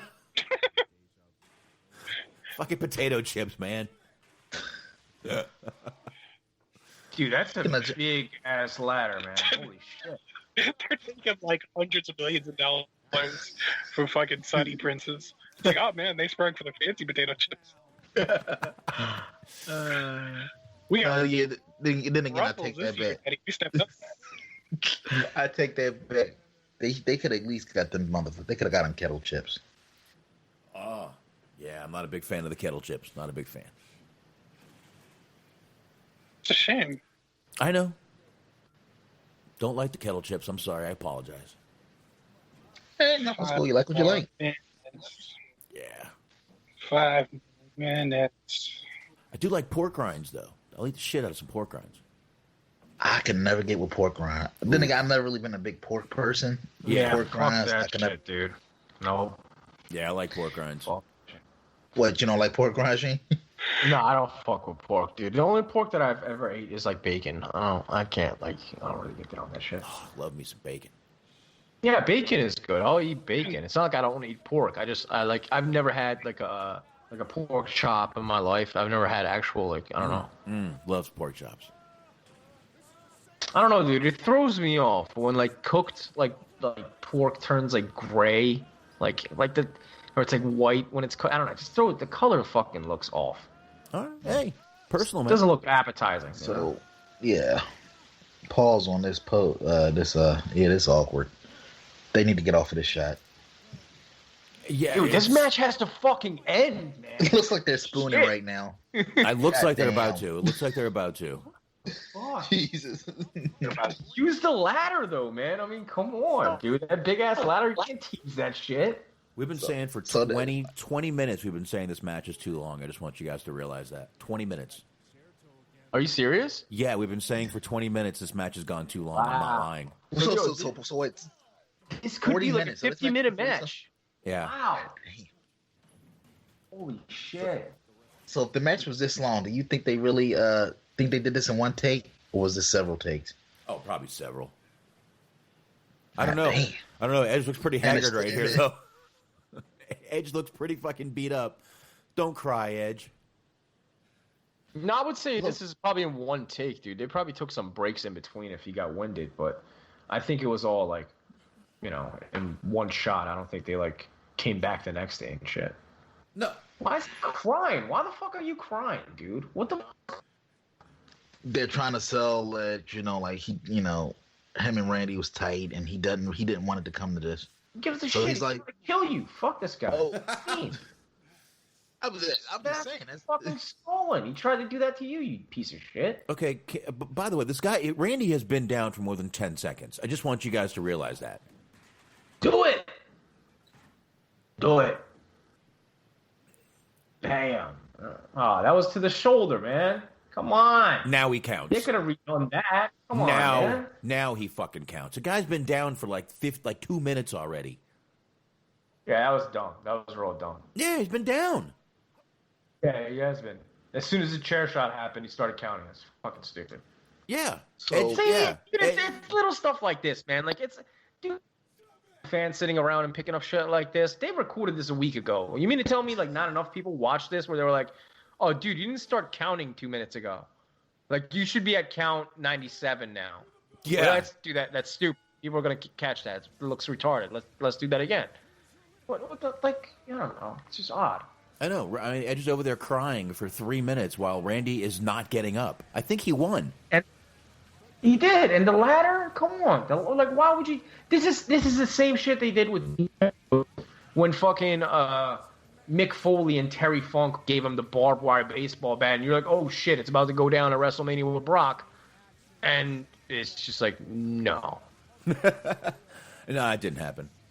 Ooh. Yeah, and Hi, babe. Shot time. nice. this is what is he doing? Gentlemen, This is cheers weird. to you. Cheers. And Cheers. Cheers with the Mountain Dew Thank amp. you, babe. There we go. Get amped up over here. It's WrestleMania time. Yeah. Yeah. Woo! WrestleMania. All right. Yeah. Exciting. Shot of vodka there to get the night moving. Oh, Match of the night so far, or no? I mean, this is like. I feel like it, literally of the night. yeah. It's been just the night. This match I felt don't like it know. was the whole night. Yeah. They have to learn that a long match does not mean epic. I feel like they were going for like that epic feel for this match. You know, I get it because Edge's first match in like a decade, but still, I feel like it missed the mark. Wasn't a bad match, but if they had a shaved off about 10 to 15 minutes, I feel like it would have been better.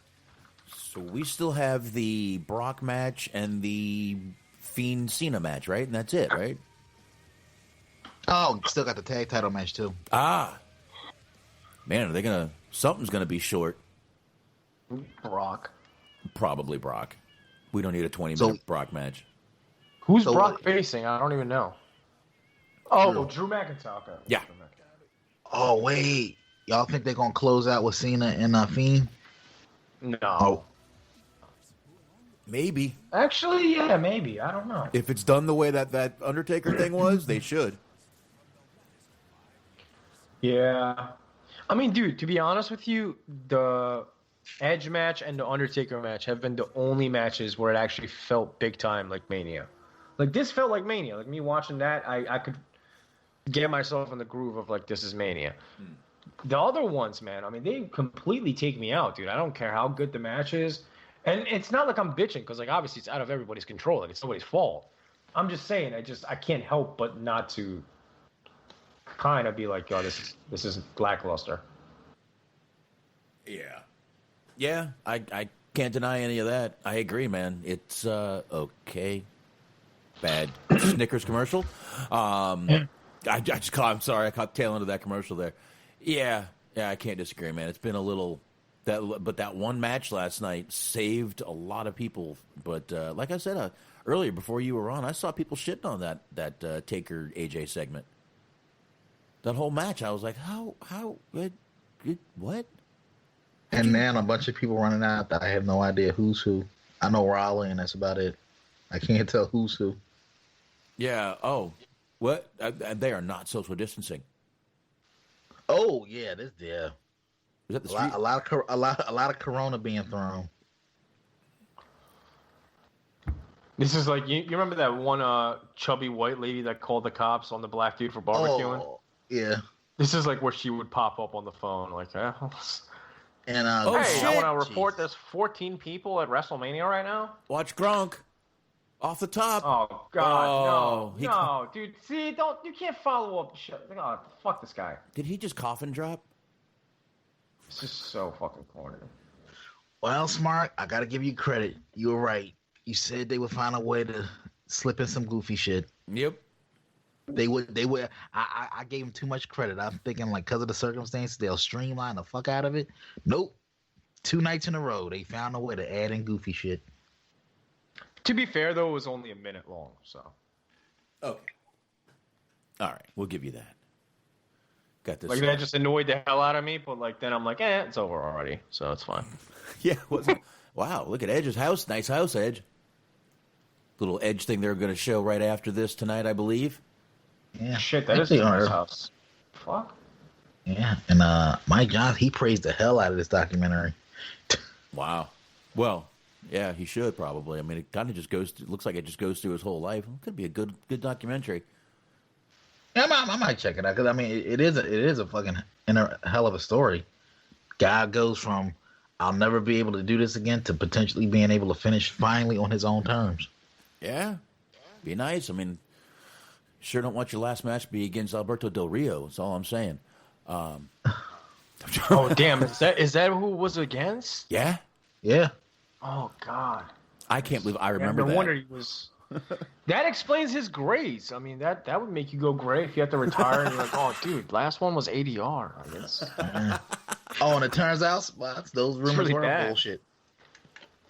Which rumors? Man, I really wish I retired in '99 against that Crash Holly guy. Like, that would have been a better fucking end to my career than fucking. What's the guy's name again? I already forgot his name. ADR.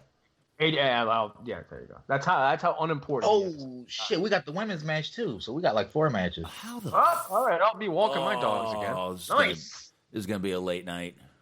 Hey, Puffs, you're getting a second walk tonight, man. There's a women's match coming up. Get excited, get hyped. WrestleMania, yeah. Oh shit! Oh, here comes Mr. Hey, you could exchange me with any 20 guys out there. Austin Theory. Oh, Zelina Vega. Oh, this dude. Oh, Sheen, did you get a chance to see the botch? No, So my test for picture this, he goes for he gets some insane height on his flip dive to the outside. Right. And Theory was supposed to catch him, but he whiffed him. And you literally heard this smack. And that was all fucking Montez Ford, like his back, like his body just literally the smack. And it was bad because of the echo, because there's nobody there to kind of cover up the noise. So I had to guess. I like this headgear that she's got going. You know she reminds me of? Aaliyah in Queen of the Damned. Yeah. You're right. There was rumors she was going to play Aaliyah in a movie. Yeah. I think there was even video. I can totally see it, Anthony. You're right. I think there was video of her actually doing it. So, rest in peace to Aaliyah, by the way. Yeah. God damn, dude! I just put up. Is this Edge and Randy Orton match a last man standing match or an Iron Man match? Feels like it's been going on for an hour. Nice match, but just seems to be dragging by the end. Everybody's shitting on this already. Apparently, everyone hated it. Of course. I mean, look, it wasn't bad. It's like abortion. You're being polite. Oh, this match. Jesus, Saxton. Saxton. No, look at this, man. Oh, the fucking suit, yeah. No, I'm talking about the dancing. I wasn't paying attention. I thankfully tuned out for a second. What a fucking cornball he is, right? Like Saxton? Can you imagine being friends with this guy in real life? How ashamed would you be? Oh, dude. Oh, stop. Are you Cut in it the fuck out now. Oh, you're not in the chat, are you, Shaheen? No. Yeah, if you go in, there's a quick 5-second video of that Montez Ford dive if you want to watch it real quick in the chat room. All right, I'll log in a second. I just want to cringe at this fucking entrance for a second. So you're not a fan of the smoke, huh? No, it's not that. It's just Byron Saxon is, you know. Oh, you talking about? I thought you was talking about the Street Profits. No, but them catering to the audience that doesn't exist is kind of weird too. Yeah. I will say Angel Garza's money though. Like, I didn't know much about him before NXT, but yeah, had the Yeah, a bright lot of people are future. saying that. I agree with What that. makes you say that though? What makes you guys put him over? I don't understand. Because I mean, I've only seen him a few times. I know he was a part of Impact, and they were making a big deal out of him over there. But I don't know. I mean, he's What's good about- in the ring. I mean, he's good in the ring, but I feel like he does like a lot of little things just from a character standpoint. Mm-hmm. I mean, even though, like I said, his English still isn't probably where they want it to be yet, but he gets like the character stuff down. He has that down to a science. Right. Because I mean, they just both look like just any indie guy, really. Well, Garza's got, like Anthony said, he does a lot of the little things, a lot of the little heel moves. He's a detailed kind of guy, but I mean, he's got charisma. He's good in the ring, and I definitely think he has something about him that's. I've said for a long time I think the guy's going to be a star. I do. Like if Andrade can get his shit together, him, Andrade and Zelina and Humberto, once they turn him heel, they could have a nice little faction. Yeah, we got Street Profits going off here, kicking the shit out of those two guys. Which I don't know. And I'm sorry, Montez Ford, his tribute to the Ultimate Warrior will never not be funny. Yeah, He shakes like the word. that shit. His intensity when he shake, God bless him, man. You could tell he be happy as shit. Like he's just living his best life when he shake them ropes. He's got the spirit of the warrior.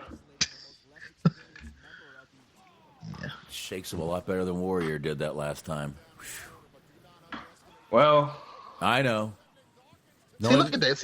Look at that look on guys. Just like douchebag. Tell me you don't want to just beat the shit out of that dude right there with that look. I don't see it, man. I really don't see the hype. I don't know. I've seen him like 3 or 4 times in WWE, and I don't know. He's not bad. I don't see anything special about the guy. All right. And I see nothing special in Austin Theory. I think he's just I call him plug Same. and play. Yeah, I call him plug and play. You could literally interchange him, like like if you made him shave and like replaced him with Roderick Strong, I wouldn't know the difference. I'm glad you said that. 'Cause, yeah, that's what I was thinking. First time dude, come on, hold on. I'm sorry. Come on, dude. Roderick Strong is better than this guy. Come on, at least give him. No. I'm not even saying like. I'm not saying I've never discounted Roderick Strong's wrestling ability. I'm just talking about just in terms of personality. Oh, Like, he's dude. just kind of there. Fuck. Yo, I got a comment that says abortion, right, as far as the match with Edge and Randy Orton. And then somebody else comments on it and says abortions are quick. Oh, Damn. Jesus. Damn. It's Fucking wrestling fans, man. Like, savage as fuck. Yeah. I mean, it's funny because it's true, but I mean, Right, because this match ended up being in a fucking hour. I mean that's what makes that funny. It's actually a fact, and I don't know. That's strange, but man, just put the camera on Zelina more. I'm fine with that. Yeah, please, dude. Let's get enough of these. These guys fucking blow, man. I'm not into this at all.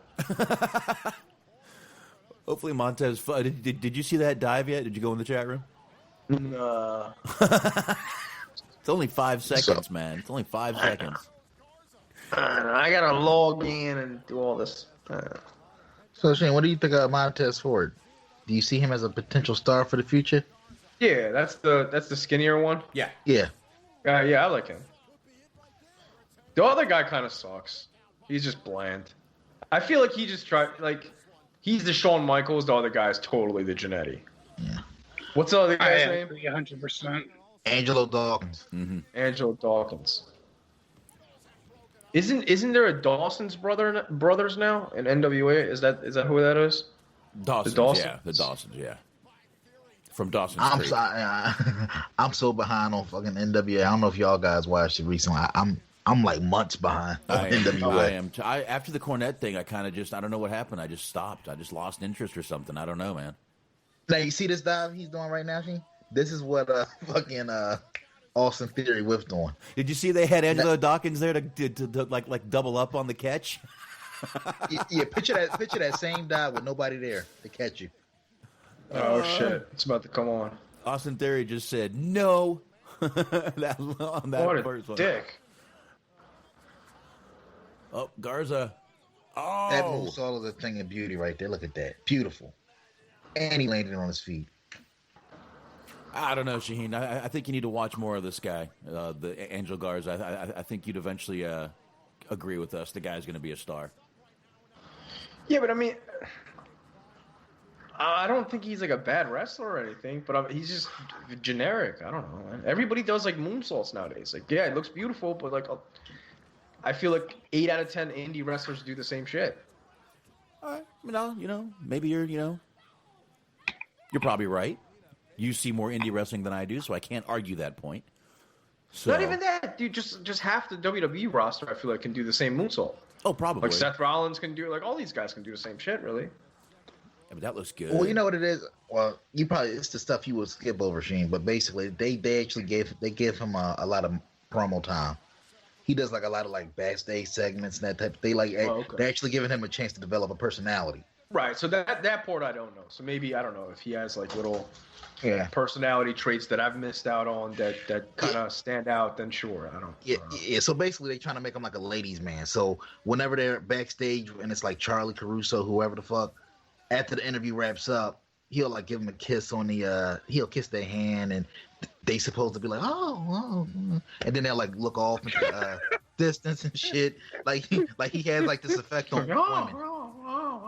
What the fuck was that? Dude? It sounded like you're murdering a duck, dude. What the fuck was that shit? I don't even know. That was supposed to It was like the beginning of the fucking Shawn Michaels entrance. Sounded like an Asian girl getting banged, you know? Oh, hey. No Asian jokes. Not allowed to make Asian jokes right now, Shaheen. Bad time. Oh, dude, it's never too soon, man. I don't give a shit. All right. The Street Profits do take this one, retain the titles, just to get you back on the match. I'll always and forever be an RVD fan, but I think he's met his match in terms of like hops when it comes to jumping off the top rope. No, dude. The height. Stop. Stop. Montez be getting some serious height. Yeah, but Oh, look at I don't know. Selena. Maybe it's impressive with him because he's like super tall and lanky. you don't think like Eddie Guerrero got as much height as this dude? Oh, Guerrero got pretty up there too, man. Oh yeah, definitely. Dude, I mean, fucking Kevin Owens gets goddamn beautiful frog splash out. Oh yeah. Oh, we got Bianca Belair coming down to take out Zelina. Interesting. That's random. So I'm assuming this means she's a face. That is random. That'll be a good addition to their team, to the Street Profits, though. Yeah. Oh yeah, well, she definitely fits. Yeah, and that is she'll be the most credible of them. She'll be the is- most credible one in a bunch. and that is I like her. Yeah, I think you're gonna do more promos. and that is Montez Ford's wife, right? Yeah. Yeah, Yeah. lucky man. So it'll fit. Look how he slid in the ring. Dude, I really like her. I think she's good. It will fit. Yeah, he did. Plus, she's got that strong bitch attitude. You know what I mean? And it's believable. Like when she just fucking like manhandle the shit out of that chick, dude. She fucking Lex Luger the fuck out of her. To be fair, she's about 30 pounds. Montez Ford. 28 of that is ass, but You got a point. Yeah. Montez Ford looking like he was like in the movie Grease. Got chills. What is this dude doing? He's got chills. What the fuck is he doing? Not bad, You man. can tell he's like the fucking class clown when he was in high school and shit. Oh, yeah. This dude was totally the class clown. Okay. Well, nah.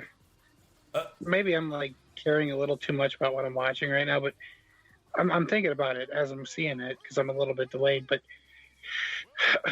Bianca comes out. First off, why would she be there? Okay, yeah, she's his wife, but then why would she be in her ring gear? Like, this kind of doesn't make sense. It's because it's fucking WrestleMania, dude. They all walk around with ring gear. Yeah, you know? man. It's WrestleMania. Woo! Woo! Yeah. Oh. Anthony, give us another one of those Asian porno sounds, dude. WrestleMania. Go on. I don't know. What was that? That was a little karate mix. Yeah.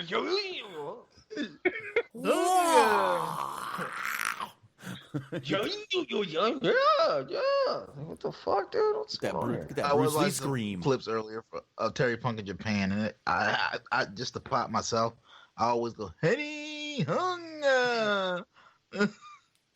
Anthony's neighbors are gonna knock up on his door tomorrow. Like, dude, I know we're quarantined in here. I was just couldn't help but to hear a lot of noise last night. Did you have an Asian chick? Jesus. Like an Asian chick. If I know one. Yes, I've gifted the chat room with another fucking moment. Oh, these. Oh, look at all those people in the crowd. Every one of those are eat shit to all of us. Remember this? Remember this, guys? Getting together, going places. Oh look at that! Look at the fan. It's getting some light action. Yeah, you remember going out in public? Remember that shit? Yeah, Dude, I'm out in public more than ever right now, dude. It's fucking nutty. So let me ask you guys something though. Seriously though, you think like the first big show back for WWE, it'll be a sellout just because people will just be happy to be out the house? Oh yeah.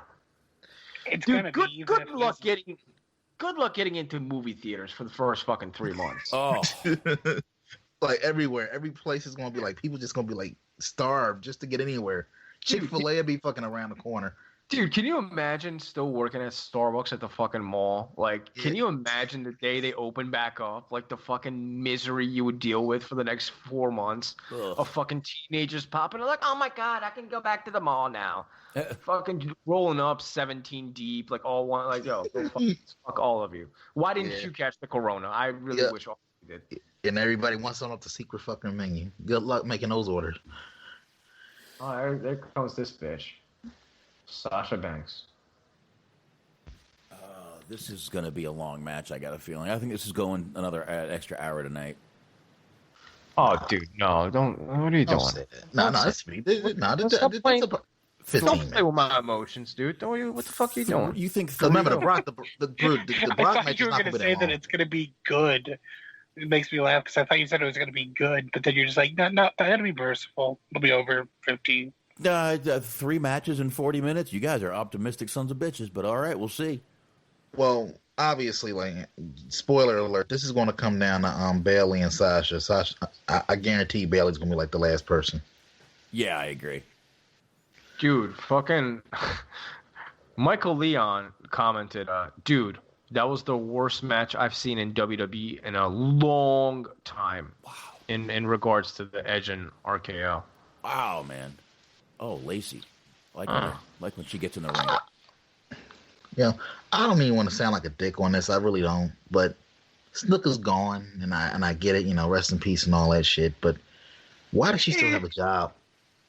Like literally, she's the only person that I've seen actively get worse, and she's been doing this shit for like a decade now. Damn. Over a decade. Damn. Same reason Colognes are there, dude. What are they doing? But they can at least wrestle though. Like, but they don't wrestle though. So like, what's the point of being employed if you don't wrestle? You know, it's bizarre. It's bizarre how they operate. I really don't understand it. That's why I want a job there, because like they might just forget about you and like, dude, you're set till you're like 75 until like somebody figures out like, oh, dude, who's Shaheen? Who the fuck is this guy? We've been paying him since 2018. Who the fuck is this guy? Finally call you like, hello? Like, sir, like, yeah, I'm dying anyway. It's okay. I got paid from WWE for 56 years. There would still be one fucking guy making a YouTube video about how big of an outrage it is that you got fired. He's been with that company for 56 years and you never showed up once. Exactly. But that's what he gets for his loyalty. Fuck this company. He's the guy that Ultimate Warrior was talking about in that Hall of Fame. These are the guys that deserve to be in the Hall of Fame. He's been working with the company for 56 years, and they fired him and didn't even put him in the honorable mentions on the Hall of Fame. It's like, dude, they didn't know he was employed for 56 years. So out of everybody in the match, I would say Bailey has probably like the best ring gear. Oh, dude, I can't. I got to tune out of this. I'm sorry. This is like. All right, I'm gonna go get some air. This is dog shit. I can't watch this. Dude, I'm not. I can't even. I can't. It's gonna fuck my. Like I'm. You know, so far I'm like enjoying it for the most part, and then like now you're giving me like Tamina and fucking like. Yeah, I'm all set, dude. I'll be back. All right, we'll be here. We'll be here. All right, so this match is happening soon. Honestly, out of everybody, I feel like the only entrance that they kind of got right and it kind of like actually felt like a little semblance of WrestleMania is when Naomi came out. Yeah, a little bit. All right. I feel like she's the only one that kind of got like to have like a semblance of WrestleMania incorporated into her entrance with the laser show. Yeah, at least she had something. So, all right, this is it. About to get started. Not sure what. I'm sorry, man. Like, but when you see Tamina in a match like this is when you know, like, they're just scraping the bottom of the barrel. Like, you're just a body. You're just a body on a card. Can't get any of the women to show up. What should we do? Could just call Tamina. Good idea. Okay. She still works here? Oh, yeah. There's the fan. And honestly, if you do, honestly, I had to do a double take when she first came back on the scene. I'm like, did Nia Jax lose a bunch of weight? Yeah, actually, she did. She keeps posting pictures on Instagram. Oh man, look at that booty on Bailey. Mm-hmm. All right. Yeah, this is the big ass attack. You got Bailey, you got Naomi. I feel like Naomi. I feel like it's a horse race. No pun intended between Bailey and Naomi. Yeah. Yeah, definitely. Oh, Give man. a slight edge to Naomi though. Yeah, they're all going after Tamina, of course. Oh, she just did the Big Show, threw them all off. The Andre, the Big Show. Now Tamina. Well, hopefully she'll get her own Netflix show soon. There you go. What's the over under that she botches and actually legitimately hurt somebody in this match? Because I thought she killed Sasha with that. I don't even know what to call it on SmackDown. Yeah, it's possible. She could definitely. We'll see. Match is going on right now. Hopefully it's not long. I love how we're at that point. We're at that point in the night where, yeah. We're not even in the building. We're like, yeah, wrap this shit up. Yeah, I think it's more the point of the weekend, not so much the point of the night. Pretty much. All right. Where's Nia? Did Nia already get thrown the fuck out? Is she out? No? She's there? Oh, you mean Tamina? Tamina. Sorry. See? Now you got me doing it. Yeah, Tamina. Where'd she go? She rolled out of the ring, I'm sure. It's like week 17 in the NFL where like everybody's got like a fucked up ankle. They're like running the wrong routes because they have concussions and shit. And this is pretty much where we are right now. It's where we are. There you go. Yeah, this isn't bad so far. I mean, it's just started, so. Yeah. And I already said this before, but I think Bailey's going to lose because she has new gear. Like, if you've been following the trend, anytime anybody gets new gear, they lose. Last 2 days, at least. Very true. Yeah. I can't remember. Yeah, it's so bad. I can't remember who I picked in this match. I thought we all picked Bailey to retain. I picked Naomi. No, you did. You're right. You're right. I want to say I picked either Bailey or Sasha. Yeah, I'm sure it was one of the two. Who cares? No one really does. Honestly, until it gets down to Bailey and Sasha, I feel like we're just kind of like waiting. That's the problem. We're waiting for all of these eliminations because let's be honest, man. It's just everybody else in this match just feels so inconsequential. Yeah. Yeah. This is one of those matches where I get it. You know, you want to give everybody a payday, you want to give everybody a moment, but shit, not everybody deserves an A for effort trophy. You know, some people have to be disappointed. So I feel like they would have been better off just doing the right thing and just giving us Bailey and Sasha 1-on-1. They got the history. That's where the money. That's the money match right there. Yeah, but they've had Lacey built into these storylines for a while. I don't know where Tamina came from, but I mean, I could see Lacey being in it, but all the others are kind of just like, why? But I mean, even with Lacey, like they've already lost. Bailey's beaten these women, but she hasn't beaten Sasha. So like, boom, that's yeah. And it didn't require like a lot of build. It's not like you needed like the history's already there. They could literally announce this like 2 days before Mania, and people would have been hyped for it just because of the history. Yeah, you're right. Oh man! All right, let's get this going here. Yeah, Shaheen's just walking around back there.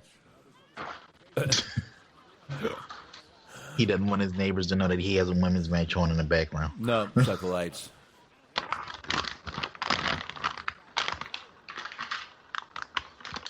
Look at him. Got him a bag of chips over there. Sun chips. I like some sun chips. Oh, what kind? French onion? I don't think he can hear us. I don't think he knows his mic is on either, but whatever. He starts talking shit. I can mute him if I have to, don't worry. But yeah, man, this is match is going on. Not really sure what to keep going on about, but it's going on. Got a little stare down between Naomi and Tamina and Sasha. Amazing. Uh-oh. What are they doing like girl power or something here? No, because, they weren't in faction long, but remember, believe it was Sasha, Naomi, and Tamina. Yeah, I don't remember. The bad faction. They mentioned it on commentary like a week ago, but I had completely forgotten about it. Yeah, that's because it was bad. Get it? See? Yeah. And honestly, the only reason I remember it is because Stephanie was like, this is when they were just starting the whole women's revolution horse shit. And everybody was blowing up NXT. And she called everybody up and put them in. She literally assigned everybody to groups. Like it was fucking preschool. Right. Okay, Sasha, you're going to be in this group. Bailey, you're going to be in this group. Becky, you're going to be in this group. Like, what the fuck? Like, That is pretty funny, though, because it's like, all right, we're trying to be progressive. We're going to give more women a chance. All right, everybody's in stables. Minorities, pair up, please. Yeah, come to think of it, all of the black chicks was paired together. Yeah, that was racist as fuck. The more I think about it. What do we all have in common? Well, No, we don't. No, we don't know. Everyone is hitting Tamina with their finishing move right now. And all pinning her. Yeah. Tamina's She's like on. the earthquake of the match. She had to get out. Bye, Tamina. Goodbye. And nothing of value is lost.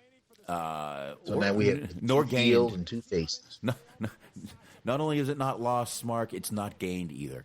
But, Why is this still going on, dude?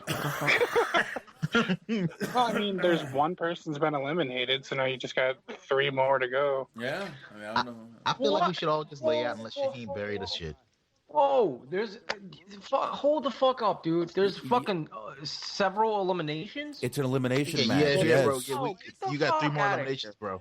Get the fuck out of here. I thought. Yo, we should all just lay out and let Shaheen just bury the shit after the match. Come on, bro. This is how do you follow? You can't. Come on, give me this after the fucking good match.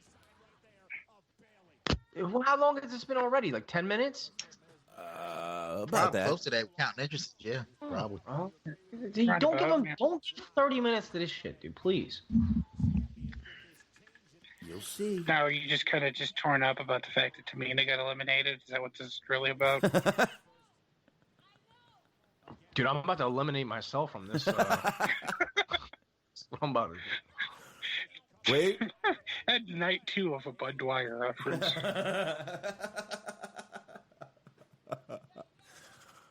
Oh shit! All right, now we got Bailey and Naomi. Jesus Christ! Bailey I blame and that Naomi. Orton and Edge match for just dragging for so fucking long. Yeah, they should have. Like, everything after that is gonna feel like, oh, get this shit over with. Yeah, it kind of is now. It kind of is now, but I mean, And I just now noticed that Bailey has a tattoo, does she? Oh, Where? wait, I didn't. like right by the wrist. Oh yeah, under her. I want to yeah. say, Oh yeah, Yeah, I the think one I that's saw not that on bad. Friday. Yeah. Yeah, it's like some clovers or something. It looks like. Yeah, talking shit in the middle of the ring just doesn't sound the same anymore. I actually I think it's better when you can't hear what they're saying. So when she inevitably turns face again, do you think she can regain her momentum? Bailey, I'm talking about. Or you think that ship sailed? It's possible because I mean, people were pretty upset when she did turn heel, but I don't know. Maybe she can. Probably, I would think she could. Yeah, she needed something different for the character, though. And I do like the touch of her having an X over the, I guess the Bailey buddy from her previous gimmick on her gear. I just Yes, I do see that. Oh, it's a nice touch. yeah, I see that now. Like Shane says, it's all about the detail. Yeah, there you go. Naomi using that ass. Speaking of underrated asses, Sasha Banks. They're getting thicker. Oh, What ass? all right. We got Sasha in a submission move here from Naomi. There we go. Oh, Bailey with a knee to the back of the head. Obviously, a Naomi. See, there you go, Shane. 2 more eliminations. Yep. Whittling it down. Dude, were the Vikings on this show at all? No. That's disgusting. Oh, the War Raiders. Yeah, no, they weren't. You mean to tell me Tamina made it on here and they couldn't find a spot for the War Raiders? Yeah. Really? Nope. Yeah. They're somewhere. I assume they're somewhere. They're watching WrestleMania like we are, bro. Wow, dude, this Edge and Orton match is getting shat on by social media. Wow. Like everybody From Or just your Twitter to page? just go on my page and Twitter. Just type in fucking WrestleMania and read all the comments about. They're fucking shitting on this hard. Like it was like the worst thing that's ever happened. I'm like, dude, it wasn't like. I mean, it was pretty boring. It was long, but goddamn, dude, really was it that bad? I think people forget about like the main events of Del Rio versus Cena 3 months in a row. Yeah. Wow. Ooh, yeah. Damn, Joe, no abortion. Jeez, like damn, people using I'm seeing the word abortion a lot to describe a wrestling match. Like, was it that bad? Damn. I'm gonna have to rewatch it. Like, damn, I don't remember it being that bad. It just was long. Whoa! Hold on. Did you say you're gonna rewatch that whole shit again, dude? I said, do I need? I know. I said, do I need to rewatch it? Did I miss something? Because I'm like, I know I just watched it. I don't remember it being that bad. Oh, here's 'Cause I'm one. seeing like people. God bless you if you watch it. That's Oh no, I'm not watching. I'm not rewatching it. But I'm like, I'm seeing the word abortion thrown around a lot. I'm like, damn, that's pretty heavy for a wrestling match. And then you go on Solomon's page and you got someone saying Randy Orton Edge was absolutely amazing. What did people think? And I see a lot of people agreeing with him on there. Huh. I guarantee you then that page is going to turn that thread, whatever one you're looking at, going to turn into a shit show. Yeah, you should probably get that before it gets deleted over there. Definitely do that. But I do see some people shitting on it. Over here, let's see. One good comment. Is Edge and Randy brawling until they find the cure for the virus? That's good. That's good. Yeah, I don't even want to mention who it's from. Who was it? You got to mention it now, dude. Who was it from? It was Feinstein. Of course. That's like the first funny thing he said in like years. His jokes are terrible. Dude, did you notice that Bailey's nose ring got pulled out? She's bleeding from the nose. Did it? Yeah. Damn. Didn't notice that at all. Oh. Yeah. Wow. I'm actually surprised Lacey made it to the end. Oh, Wow. shit. That was a cool little sequence there. Boom. Ain't no way Lacey's going to win this. Yep. I So mean, now you never know. You never know. Yeah. They've done some. I mean, we didn't think Braun was going to do it, and he did, and we thought Shayna was taking the belt yesterday, and she didn't. So, never know. Hey, she's a veteran and she's blind. Vince loves her. Look at her nose. Oh, I see it now. I see it now. Yeah, Ugh. I just saw it. Well, that ain't going I back in. I never understood why people wrestled in jewelry, earring, anything that could get yanked out. Ugh. Yeah, they're gonna have to. It'll be fine. Oh, yeah, you can definitely see it now. Actually, it looks like it might still be in there. Just got pulled. Oh, that's it. It'll be fine. They could edit around that. Then they would have. I'm talking about like once this is over, this is live feed. They can't do too much of it now, but they're gonna edit around it. Oh, probably. All right. And again, I take that back. This is tape. This has been in the can for like a week and a half.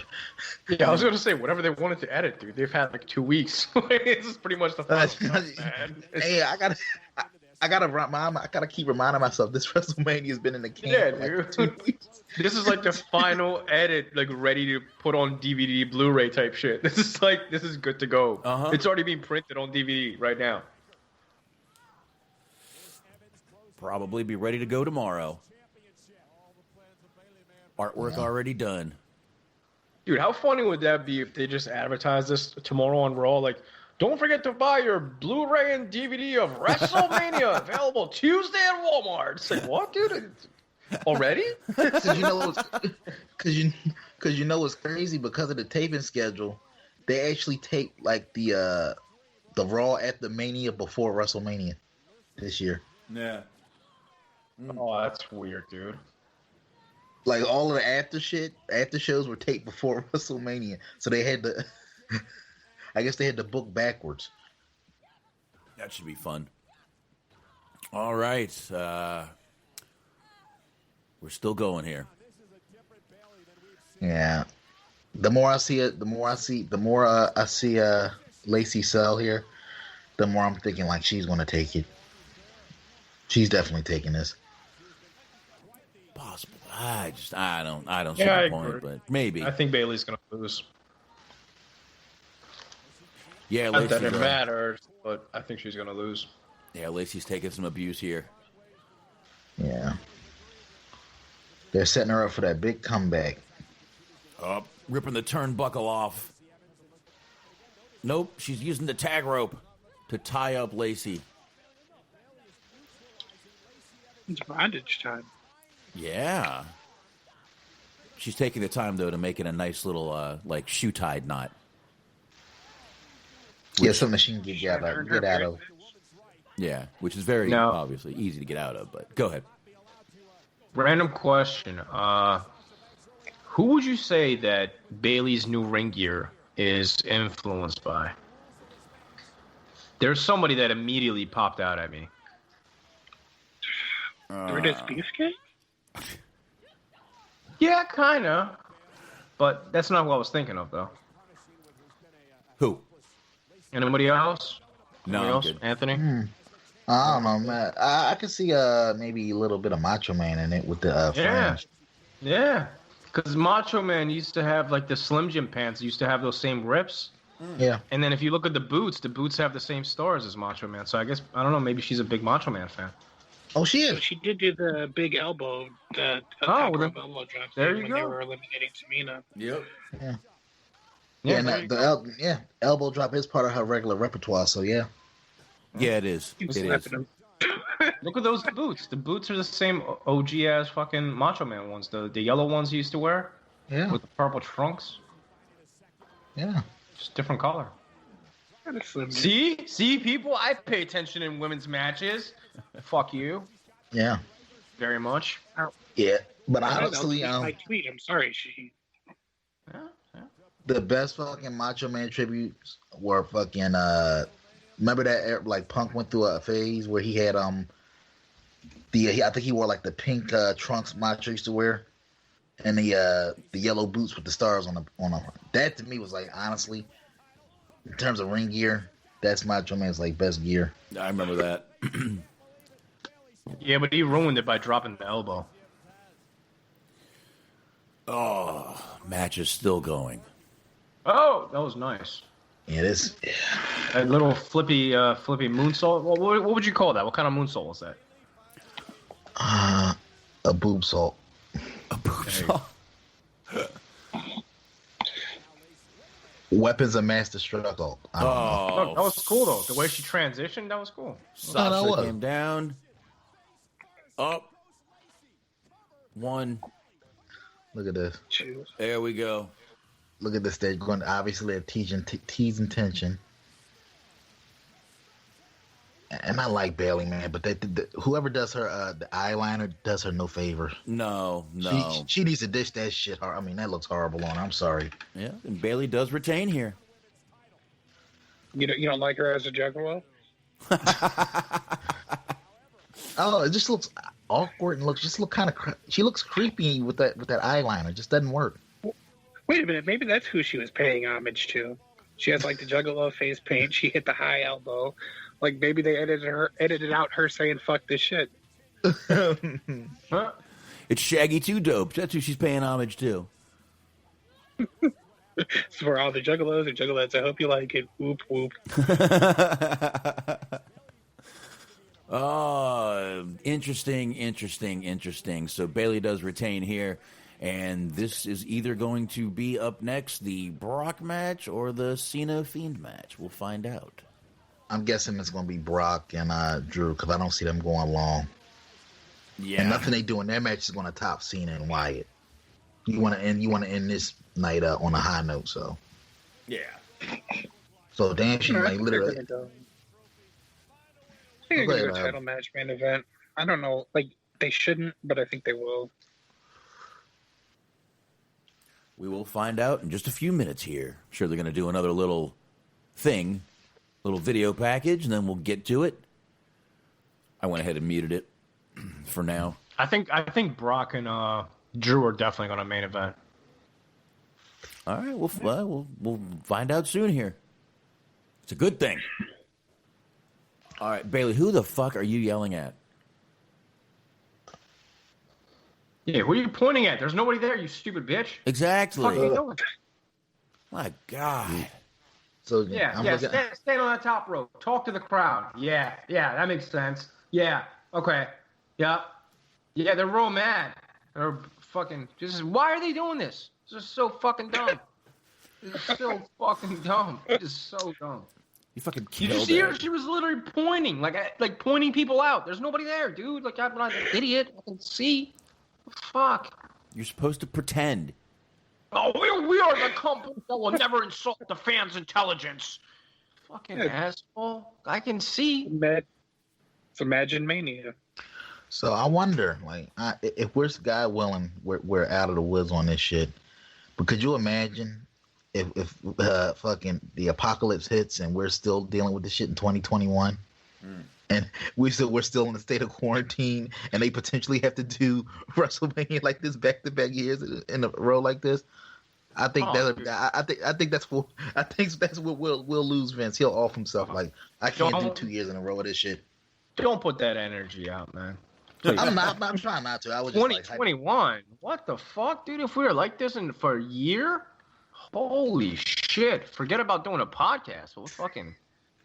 I wish somebody would do a podcast. I would want to drop kick on myself. Like, you better shut the fuck up. It's the apocalypse. Who gives a fuck about wrestling right now? Be lucky to have Talk about how we're gonna fix this shit. Fucking Roman Reigns right now. I don't care. Let's talk about how we're gonna fix this. Be lucky to have internet and electricity at that point. Right.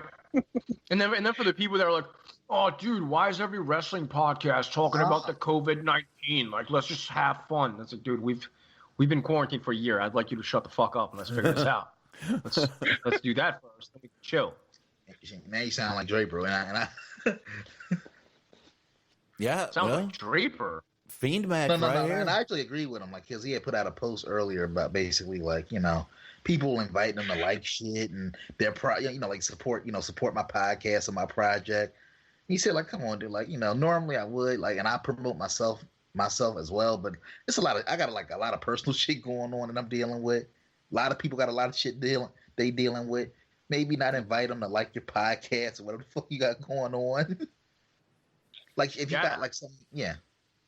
I think he was referring to like people, sending them invites to like their page and stuff like that. I'm more so talking about the listeners to different podcasts complaining about like, oh, too much COVID talk. It's like, well, dude, it's kind of important. I don't know. It's like all around us. It's like it affects every fucking thing you do. Yeah, pretty much. I mean, got any restaurants open near you? Me neither. Yeah. I got one little dessert place around the corner that's open, and it's one person that runs it. It's a one-person shop. Dude, I can't get a fucking running sink. I cannot get a running sink because of this shit. No, what do you mean? Damn, dude. Can't get a plumber out there, can you? No. No. The one that makes me laugh, though, is like I still see commercials that Dairy Queen's open. It's like, now is no time for whimsy, motherfucker.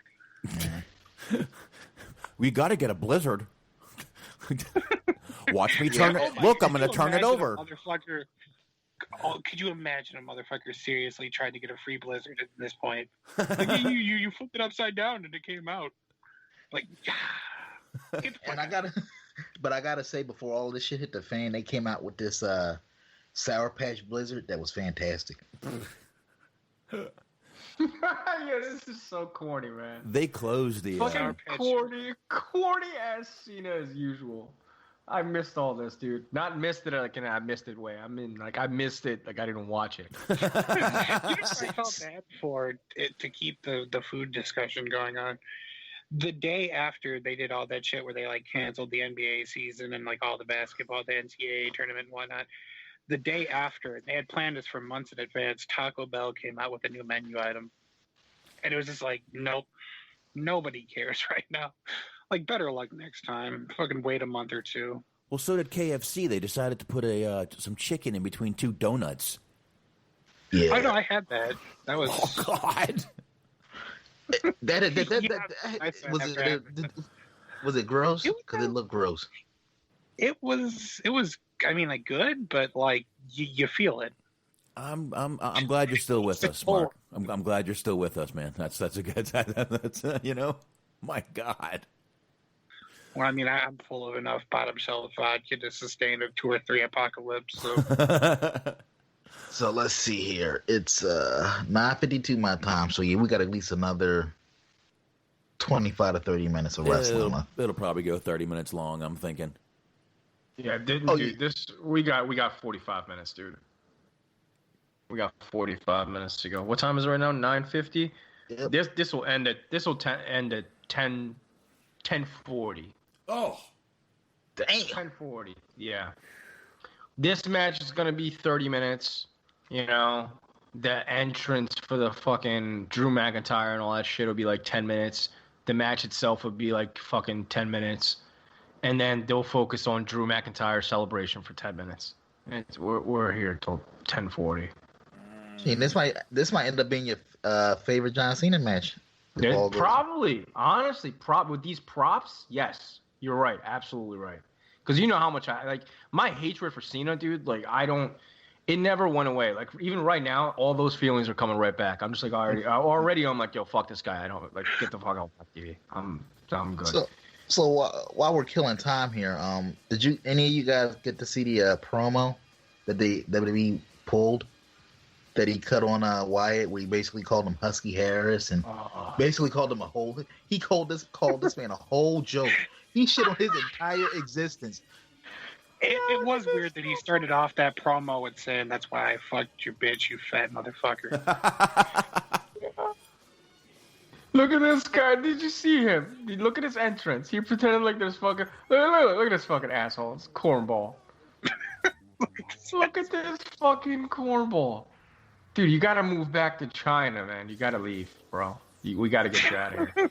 We gotta get you back. Yeah, we gotta get you back to that. The mecca of COVID-19. We gotta get you back there, bro. Damn. Yes.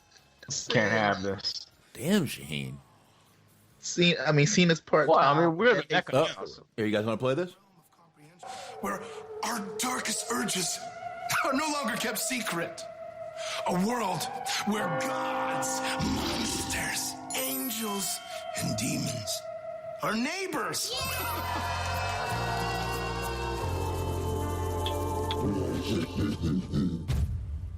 Who are we really? And why do we do the things that we do? Hey, John, let's take a real deep look at who you really are. You're about to face your most dangerous opponent yet. Yourself! Welcome to the Firefly Funhouse!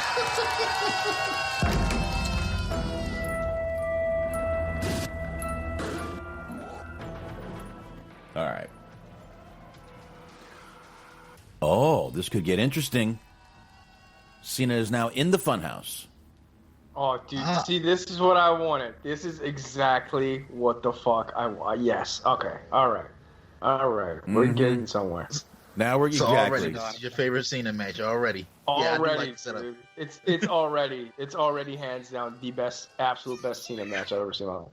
Dude, you got to turn this up. We got to hear this. You give a break, dude? I saw him. He went that way. He went through that door. That way. Yeah, this is sports entertainment at its finest. Cena dressed like an idiot in Mr. Rogers' house. This is fucking amazing. Dude, this is actually like Blue's Clues. Cena is like the guy from Blue's Clues too, like just as corny, you know. Just look at this, just fucking Blue's Clues. And is it just me? It's like, is Cena rapidly aging before our eyes? God damn, he looks old. It's the hair, man. He's starting to show his age, bro. It's the hair. Bosch was saying the other day that he basically evolved into Ernest. Yeah. It's good shit so far.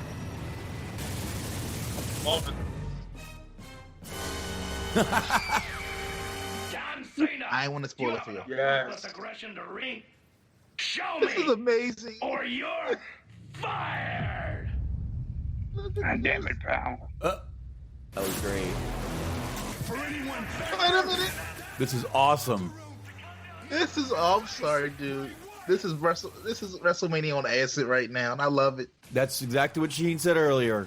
And then look Told at you, it. man. WrestleMania on acid, dude. Look at this. We got the prototype, the return of the prototype. I love it. And he's like What the confused. fuck is going on? This is excellent. Bro, this is weird as shit, dude. I like it. See, this is what I wanted, dude. Fucking weirdness. Dude, I called it. Fucking WrestleMania on acid, dude. It's happening. The fucking ladder and the table spot with Edge. What's happening? So pause. So are they saying, at least for the purposes of this match right here, that Bray Wyatt is supposed to be Kurt Angle? No, it's just recreated. Your biggest failure right now. I'm not gonna lie. It's sad. I guess I can see why you almost got fired, right? Ruthless aggression! Woo-hoo! You can look, but you can't touch. Ruthless aggression. Wow, John, you know what I'm Dude. He just sang the Bella music to him. That was perfect. Yeah. Yo, you know what they're doing here, right? They're like doing like In the Life of John Cena. Yeah, they're gonna do the different. Yo, he's gonna change into the gangster rapper. He's gonna come out with the chains. I'm telling you, dude, they're gonna have him change all. Vince is fucking awesome. Look at this.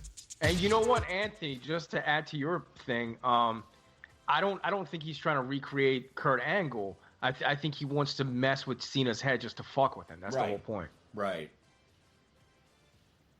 Oh, this is great right What is now. this? Turn it up. Saturday night's main event. Dude, this is amazing. What's up, bro? Oh, look, I don't know what is happening. I don't know what the fuck is happening. Yes! Yes! Fuck yes!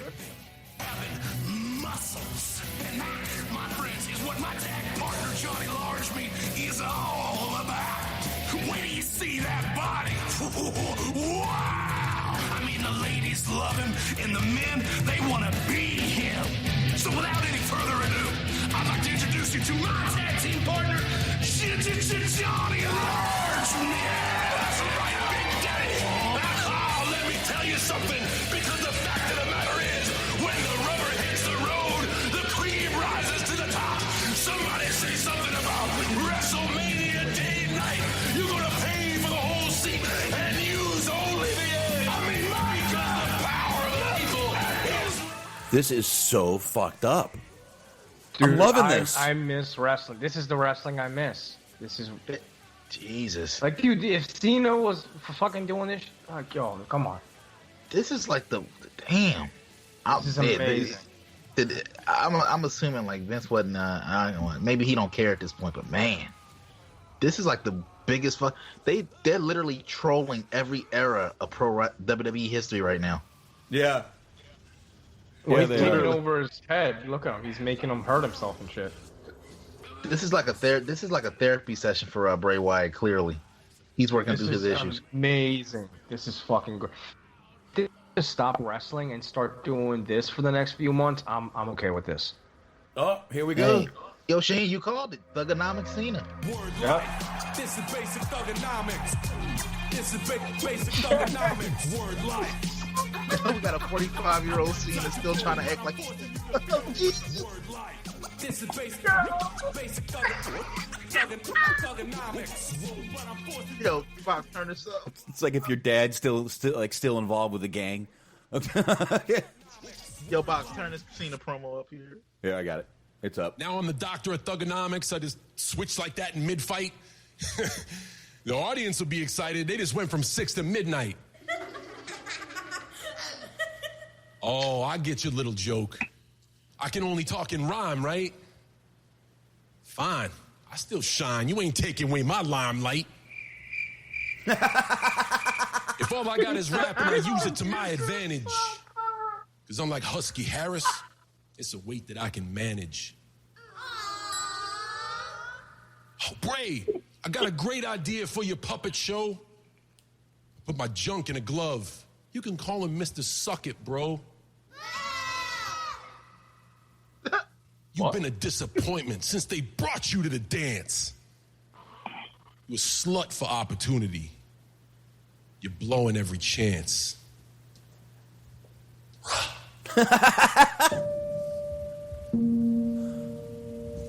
Chances? How dare you talk to me about chances, John Cena? I have had to earn everything I've ever been given in life, and still they're taken from me. You're the golden goose, John. Your chances, they're unlimited. You're untouchable. But you're not a hero, John. You're a bully. You're a horrible person. You take the weaknesses of others and you turn them into jokes. You would do anything for fame, John. Congratulations. You're the man now, John. Poor, lonely John Cena. This is your last chance, man. The floor is yours.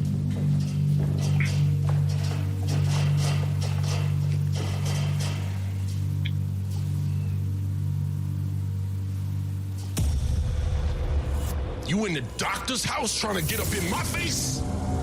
All you really get is these nuts up in your face. He actually had nuts in his hand. Holy shit.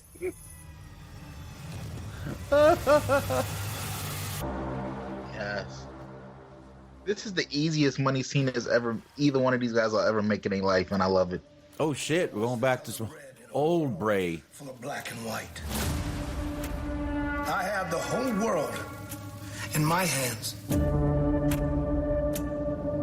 Abigail spoke of this day my entire life. You were supposed to be a man of the people.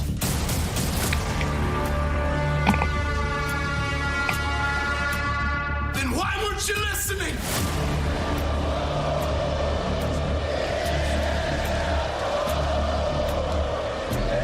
Hear them now, John. They wanted me. They needed me. This was supposed to be a prophecy fulfilled. But instead, it's my grandest failure. I've heard for so long, I can't remember what it's like to feel. But now, it's time to rewrite my own story. Run.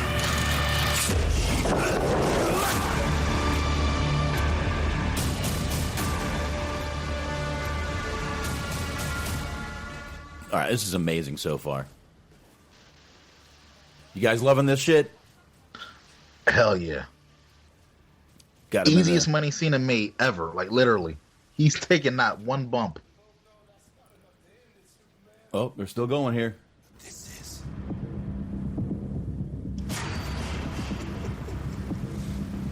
6 years ago, you made the wrong choice, cowboy. Fix it. Fix it, John. Fix it!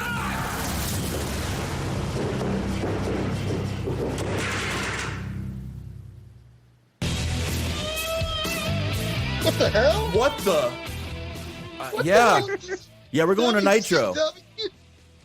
NW, what the hell does this have to do with anything? Oh, my God. I love you too. I love you too. Dude, I love the insanity.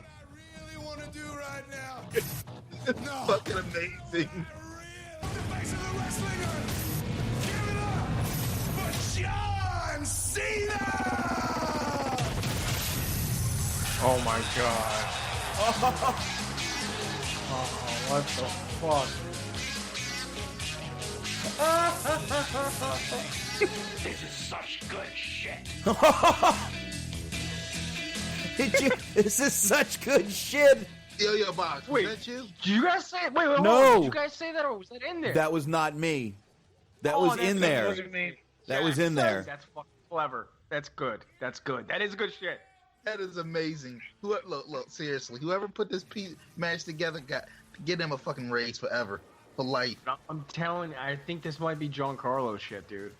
Dude, this shit is amazing. Like, Jesus. Man, he's fighting a pig. I love it. This is fucking amazing. Unbelievable so far, man. This is really cool. This is the best shit ever. So far, this or the Taker and AJ. Man, right now, this has got a few things up on that match. So far. We got Just the for the Fiend. insanity, look, the insane. This might be the best, but just for the insanity of it. I told you, man. I told you last night, dude. All the weird shit they could do with Bray. I'm telling you, man. This is fucking. They're doing exactly what I wanted them to do. I'm actually impressed. I didn't think they would do this. Yeah. Bray's got him in the mandible claw. Assist up the sister Abigail. So was this? Wait, So is this like symbolic? Are they killing the Cena era with this segment here? Kinda. hold on here. Just is there a ref anywhere? No, it's No. Bray. Oh, that's right. There it is. He beat him.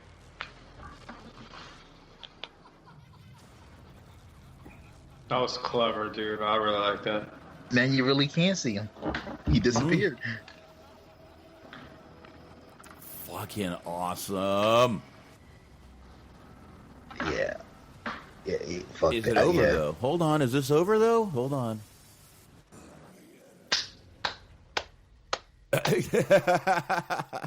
No, seriously, man. Like, honestly, like, look, man. Look, Look like, at Titus O'Neil's face. Like, Hold on. Hold like, on. dude, like, seriously, like, I don't even have it in me to shit on WWE for a while after that segment, bro. That was fucking Hold on. fantastic. Oh, crap. I want to hear what Titus said. All right, no problem. It's over. Oh, my God. That was worth it. That was worth it, man. So this over the Undertaker and AJ? I think so, man. This had a lot of detail. I don't know. It's hard, man. It's hard.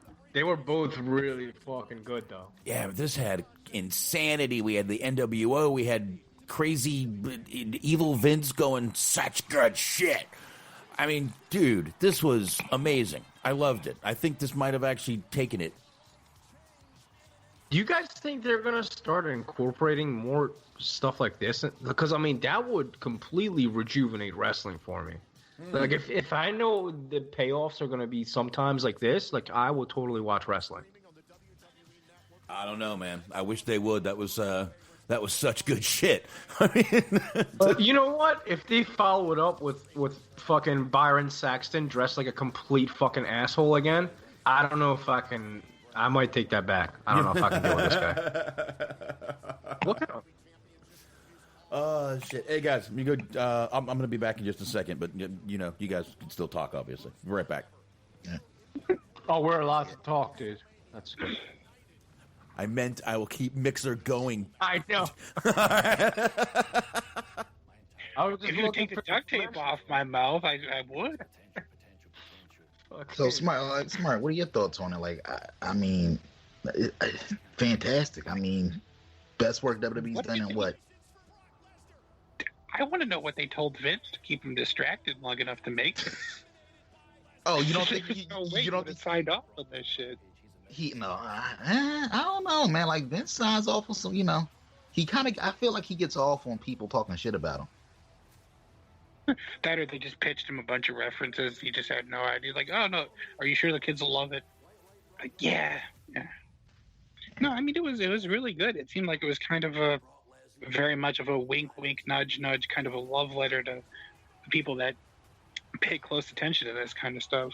Yeah. There's a lot of references that you have to, you know, kind of do more than just watch the weekly shows to be able to appreciate. Yeah, the fucking Cena in the NWO shirt. You know, the whole Cena turning heel for like a decade. Please turn heel. Like I feel like, you know, man, like Juan Carlo, like Shane said, Heyman, yeah. But I really feel like Vince was probably like either he must have been off that day. Put it like that. He's just still trying to get over the whole loss of the XFL. Yeah, possibly. Because it's weird, but it's weird because Vince is such a control freak. I can't see him not signing off on it, but at the same time, some of those references were pretty stiff, especially with the Ambrose line in there. Like, I'm surprised they let that slip in. That had to be like a last minute thing. That had to be like, don't tell Vince about this line.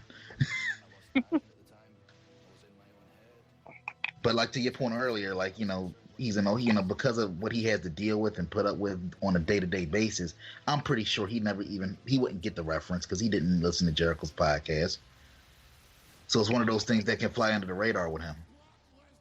I mean, you would think so, but I mean, at the same time, if enough people start talking about it, because I mean, they started suing about that. They started suing after there was that Punk Cabana podcast. So I feel like if enough people were like, "Hey, Vince, this guy was talking shit about you," you might have listened to it. So, do you think, if anything, at the very least, his legal team listened to it? Of course, fucking Bulldog McDevitt for sure. Fucking Otungus is sitting there with his headphones on. Yeah, but let me ask you. I can't wait to get Vox's thoughts on this when he gets back too. Do you think that tonight did enough to rehab the Fiend from the Goldberg match a couple months back? I mean, I know this isn't a very fun answer to give, but I mean, it kind of works on a case-by-case basis because it depends on how much, you know, it's up to you to decide whether or not you still buy into him, you still see him as a viable competitor, you still feel like there's a chance that his character is going to go in a direction that would reward you for investing your time and energy into it. As far as I'm concerned, like I'm still there with it. Yeah, because I mean, it's not that I lost like faith in the character per se, but I feel, especially with now that the title's on Braun, it seems like even more of a waste in hindsight that Goldberg was the one to end the Fiend's undefeated streak. Right. But this kind of like reestablished, for me, it reestablished interest in the character again. Some faith in the character. When I say you, I mean kind of like not you specifically, but just, you know, a person by person basis. Because like when they were talking about the whole Ricochet being buried thing when he lost that one match, it's like, well, if you still care enough about him, whether he wins or loses a match, then it's really not, he's not really buried. It's not really a lost cause. Like, you're still invested in him enough to care about whether or not he wins or loses. That's the whole point. But then he started showing up on fucking main event and shit, and it was curtains. But I just mean specifically, you know, if you still care about what that character is doing, then it's not too late. What about you, Box? Do you think that last segment did a lot to rehabilitate whatever Bray Wyatt might have lost in the Goldberg loss? Yeah, I think it definitely did. I mean, that was some really, really interesting stuff right there. They went deep into it, and yeah, I definitely think it did. And I think it did a lot for the character that they couldn't do before in front of a live audience. So I'm glad they kind of went all out on it. Yeah, but it's weird. It's like, you know, I'm very interested in, like, but how do you follow up on something like that? Because it was so, like I said, it was WrestleMania on acid for like 20 minutes. Like, how do you even begin to recap something like that? I don't know, man. I got a feeling this is only going to be. I got a feeling this match though is only going to be about 10 minutes. So, you know, I mean, it just depends on who they give him to work with. Because, I mean, I don't know if they're going to have him challenge again for the title so soon, but if they, you know, with Braun being the champion, the kind of story writes itself. Remember what I said, man. 10:40, man. I mean, I don't mean no disrespect to these guys, man, but this. I feel like I get, you know, respect to the title. Title should always go on last, but fuck that in this situation. That Cena and Wyatt segment should have closed out the show. Because I feel like nothing they do in this match, I don't care how many Suplex City bitches we hear. I don't care how many F5s we see. I can't even think of McIntyre's finish at the moment. Claymore kick. Claymore kick. I don't care how many of those we see. Nothing in this match that takes place is going to top what we just saw. Nothing. Nope. Like, literally. This is like going from a blowjob to a kiss on the cheek. It's not in the same ballpark. Not even close, man. Not even close. So, but let's see what happens. Match is about to get going. Some people are into that kind of thing. The final match of WrestleMania 36, Part 2.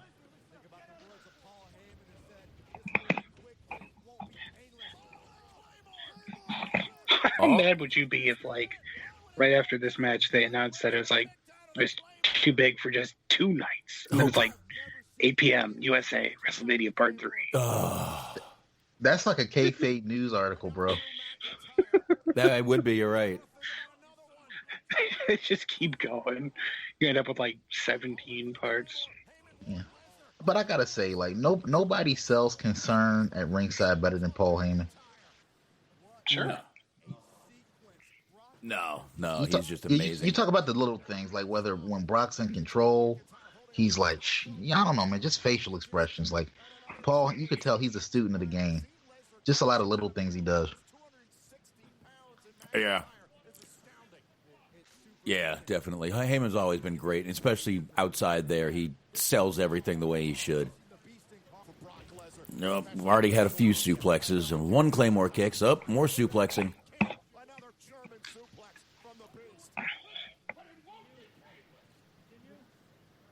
Heyman out there screaming. That's what I hate about Brock Lesnar matches, though. It forces other people to tone down their move sets, where it just becomes a match with 4 moves. suplex, F5. The other guy's finisher, F5, suplex, punch, kick, finish. Actually, I'm sorry, go ahead, Box. No, go ahead. Well, my point was actually a little bit of a diversion, but to that point, like another person that I notice has matches like that a lot is Brian Cage. Like, he's a good wrestler, but it seems like every match is like almost the same story. I haven't seen a cage match in a long time. Been a long time since I've seen a cage match, so.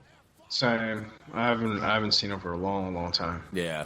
For me, I feel like, for me, I think it comes down to Brock's mood and like if he actually respects you, because it's just like Brock can obviously work. He's a freak athlete, but I guess it depends on like the level of effort he feels like giving at night number one, and if he respects you as a competitor. Like if you're like a Reigns type for some reason, you're gonna get the Suplex City shit.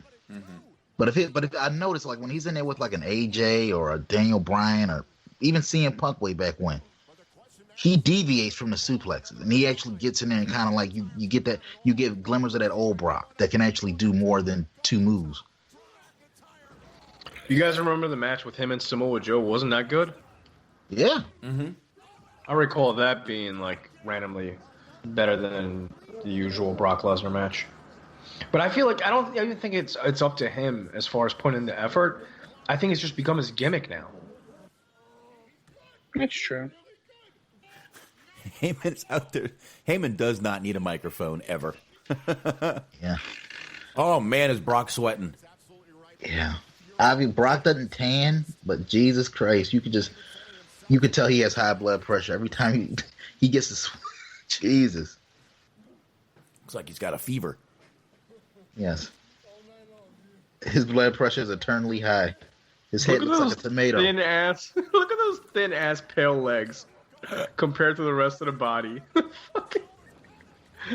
He skips leg day. I assume you're talking about Brock. He skips leg day every now and then. You guys remember Boris, whatever the hell his name was? Zukov? Yeah, was that the guy that was like wrestling in like 93, 94 or something? The Russian dude, right?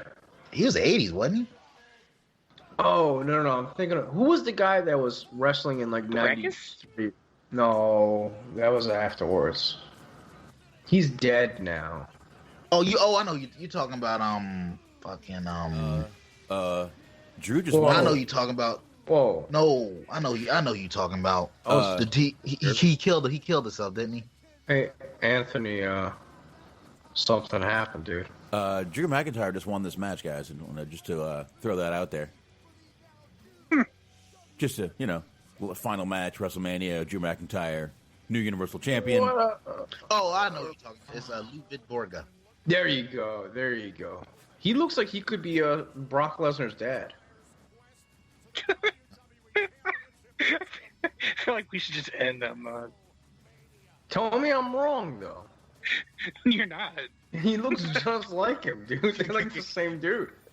Congratulations to Drew McIntyre, by the way. I didn't mean to no-sell his big moment, but... Yeah, he's just like searching. Was it Boris Zukov? Hey, WrestleMania. No, when you said that, I happened to not be looking at the TV at the time. Are you sure it wasn't Nikita Koloff? It was one of the Russians, right? Box match, like title,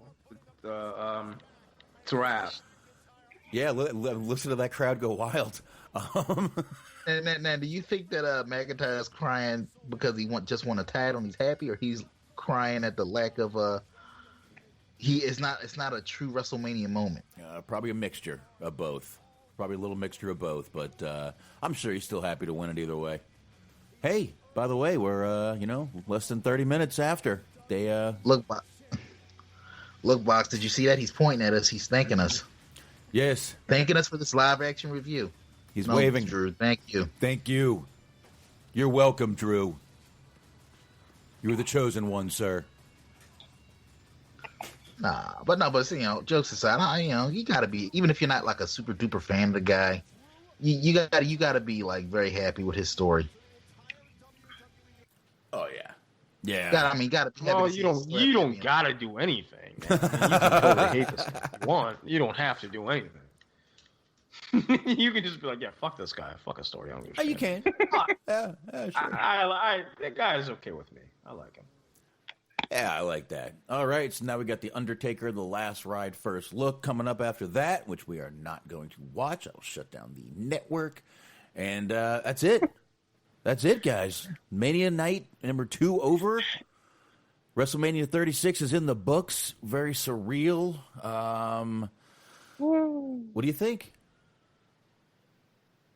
Best match, worst match?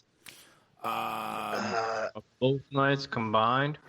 It's a toss-up between Taker and AJ and Cena and Wyatt. Yeah. And I'm more leaning towards Cena Wyatt, just like I said, but just because of the insanity of it. Like, they really got creative with that match. They got creative in the AJ and Taker match, but they took the creativity up a notch with Cena and Wyatt. So I'm gonna get an edge to that one.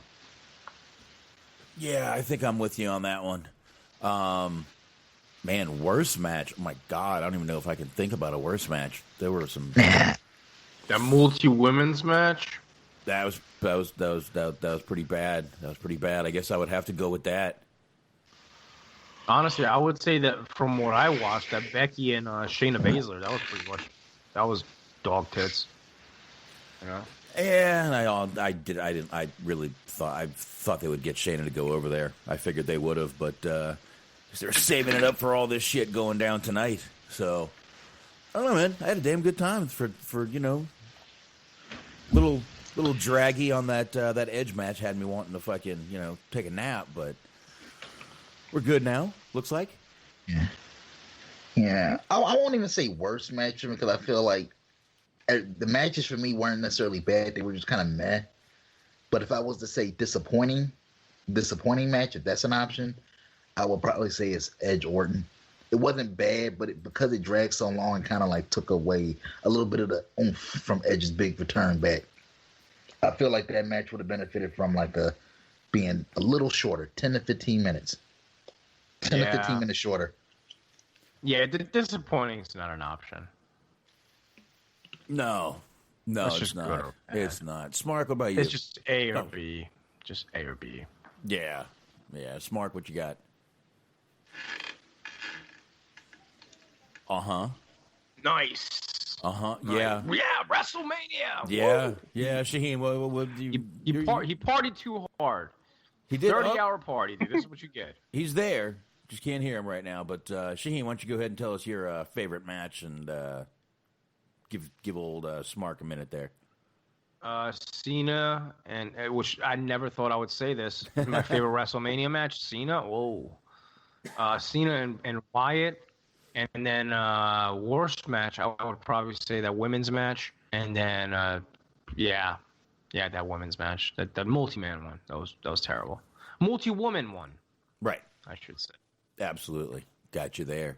Smark, are you back yet? I hope so. All right, you are. I can hear you over there. So, best match to you. What do you think? Best match, I'm going to go with the Funhouse match. All right. Nice. And the worst match, I'm going to go with Edge and Orton. All right. Man, was that it match. Objectively, in terms of in-ring or in terms of the actual wrestling, was it the worst? No, but it was the only match that I ever actually wanted to end. Yeah, 10, 15 minutes before it actually did. So everything else, even if it wasn't the best stuff, it at least kept my interest.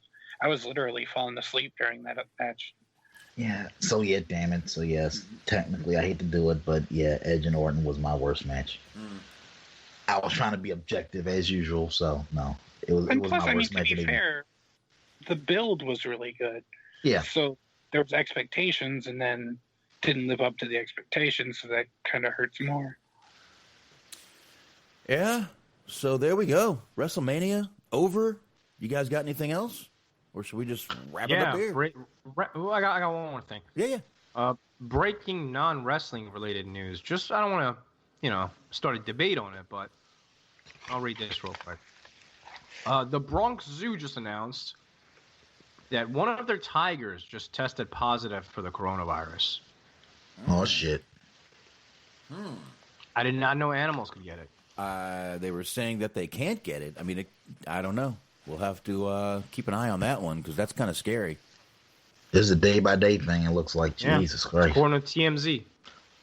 Oh, well, it's TMZ. I mean, I don't know. I give them more credit than... Yeah, they're usually... they usually got the scoop. I'll admit that. But, yeah, that's interesting. I definitely got to keep an eye on that because if animals can start getting it, we got a real fucking problem going on. Yeah, it's scary, man. I don't know how it's going to affect, like, you know what I mean? Like, that's, I don't know. Yikes. Yeah, that could Well, that could be bad, very bad, very bad. So we'll that's some apocalyptic type shit right there, man. yeah. People be safe out there, man. Wash your fucking hands and please just stay at home. You know, I was out at Lowe's today and I saw more people than you usually would see at Lowe's on a weekend. Like, it's ridiculous. Just stay the fuck at home. I know you're bored. Just, goddamn. Yeah, a lot of people right now though doing those little home projects they never could, which is why those stores are so packed right now. I know, Box Man, but and again, we're gonna wrap this up in a second. Yeah. This is how we keep this quarantining going for the next year, is by people just not sitting at home for a month. Like, I get it, it's gonna be boring as fuck, but if you hate sitting at home and being bored, then just sit at home for a month because you can extend this out to 12 months. So maybe just sit at home. Yeah, and I mean, I'm not definitely defending anybody. I have to work, but whatever. I'm pretty much in a warehouse all day, so it's not like I'm running out in public everywhere. So, a little different. I go from my car to the office, and I go from there to lunch, and then I go from there back home. So pretty easy. Yeah. All right, let's wrap this up, I guess. All right, let's go ahead and wrap it up. Shaheen, why don't you go ahead and start by telling them where they can find you? Yeah, if you want to check out some art, check out nuclearheatshop.com. If you want to check out some wrestling media, videos, podcasts, and stuff like that, check out Clotheslined with a D, media.com. And if you like some wrestling t-shirts and I got my art on there, check out chairshottees.com. And as far as my podcast, Wrestling Overdose, dropping a new episode fairly soon. I'll probably upload these on there in the next few days too. So we'll put it on both feeds. So check it out. Much love. All right, there you go. Don't forget to check out the High Marks, and don't forget to check out Bobby Anthem and Bobby Blades on the Inhuman Experience. Unscripted Wrestling, definitely check out those guys. And, of course, once again, thanks to Stephen Milan. Find him on letterboxd.com/Stephen Milan, 2 L's in Milan. He's up to over 6,600 films right now that he's reviewed, and definitely check him out. And don't forget to subscribe, rate, and review. You can follow us on Spreaker, Stitcher, iHeartRadio, Spotify, Google, TuneIn, Player FM, everywhere like that. Anthony, go for it. Bottom Line Pro Wrestling Podcast. Jason Clark just dropped an episode reviewing last night's WrestleMania Part 1 with predictions for Part 2. Find that on Spotify, Google Play, Stitcher, iHeartRadio, TuneIn, and wherever fine podcasts can be heard. All right. On that note, Shaheen, appreciate you joining us. Mark, Anthony, I'll see y'all Wednesday, and we will see you guys Wednesday night. Thanks, chat, for joining, and everybody else. See ya. Peace.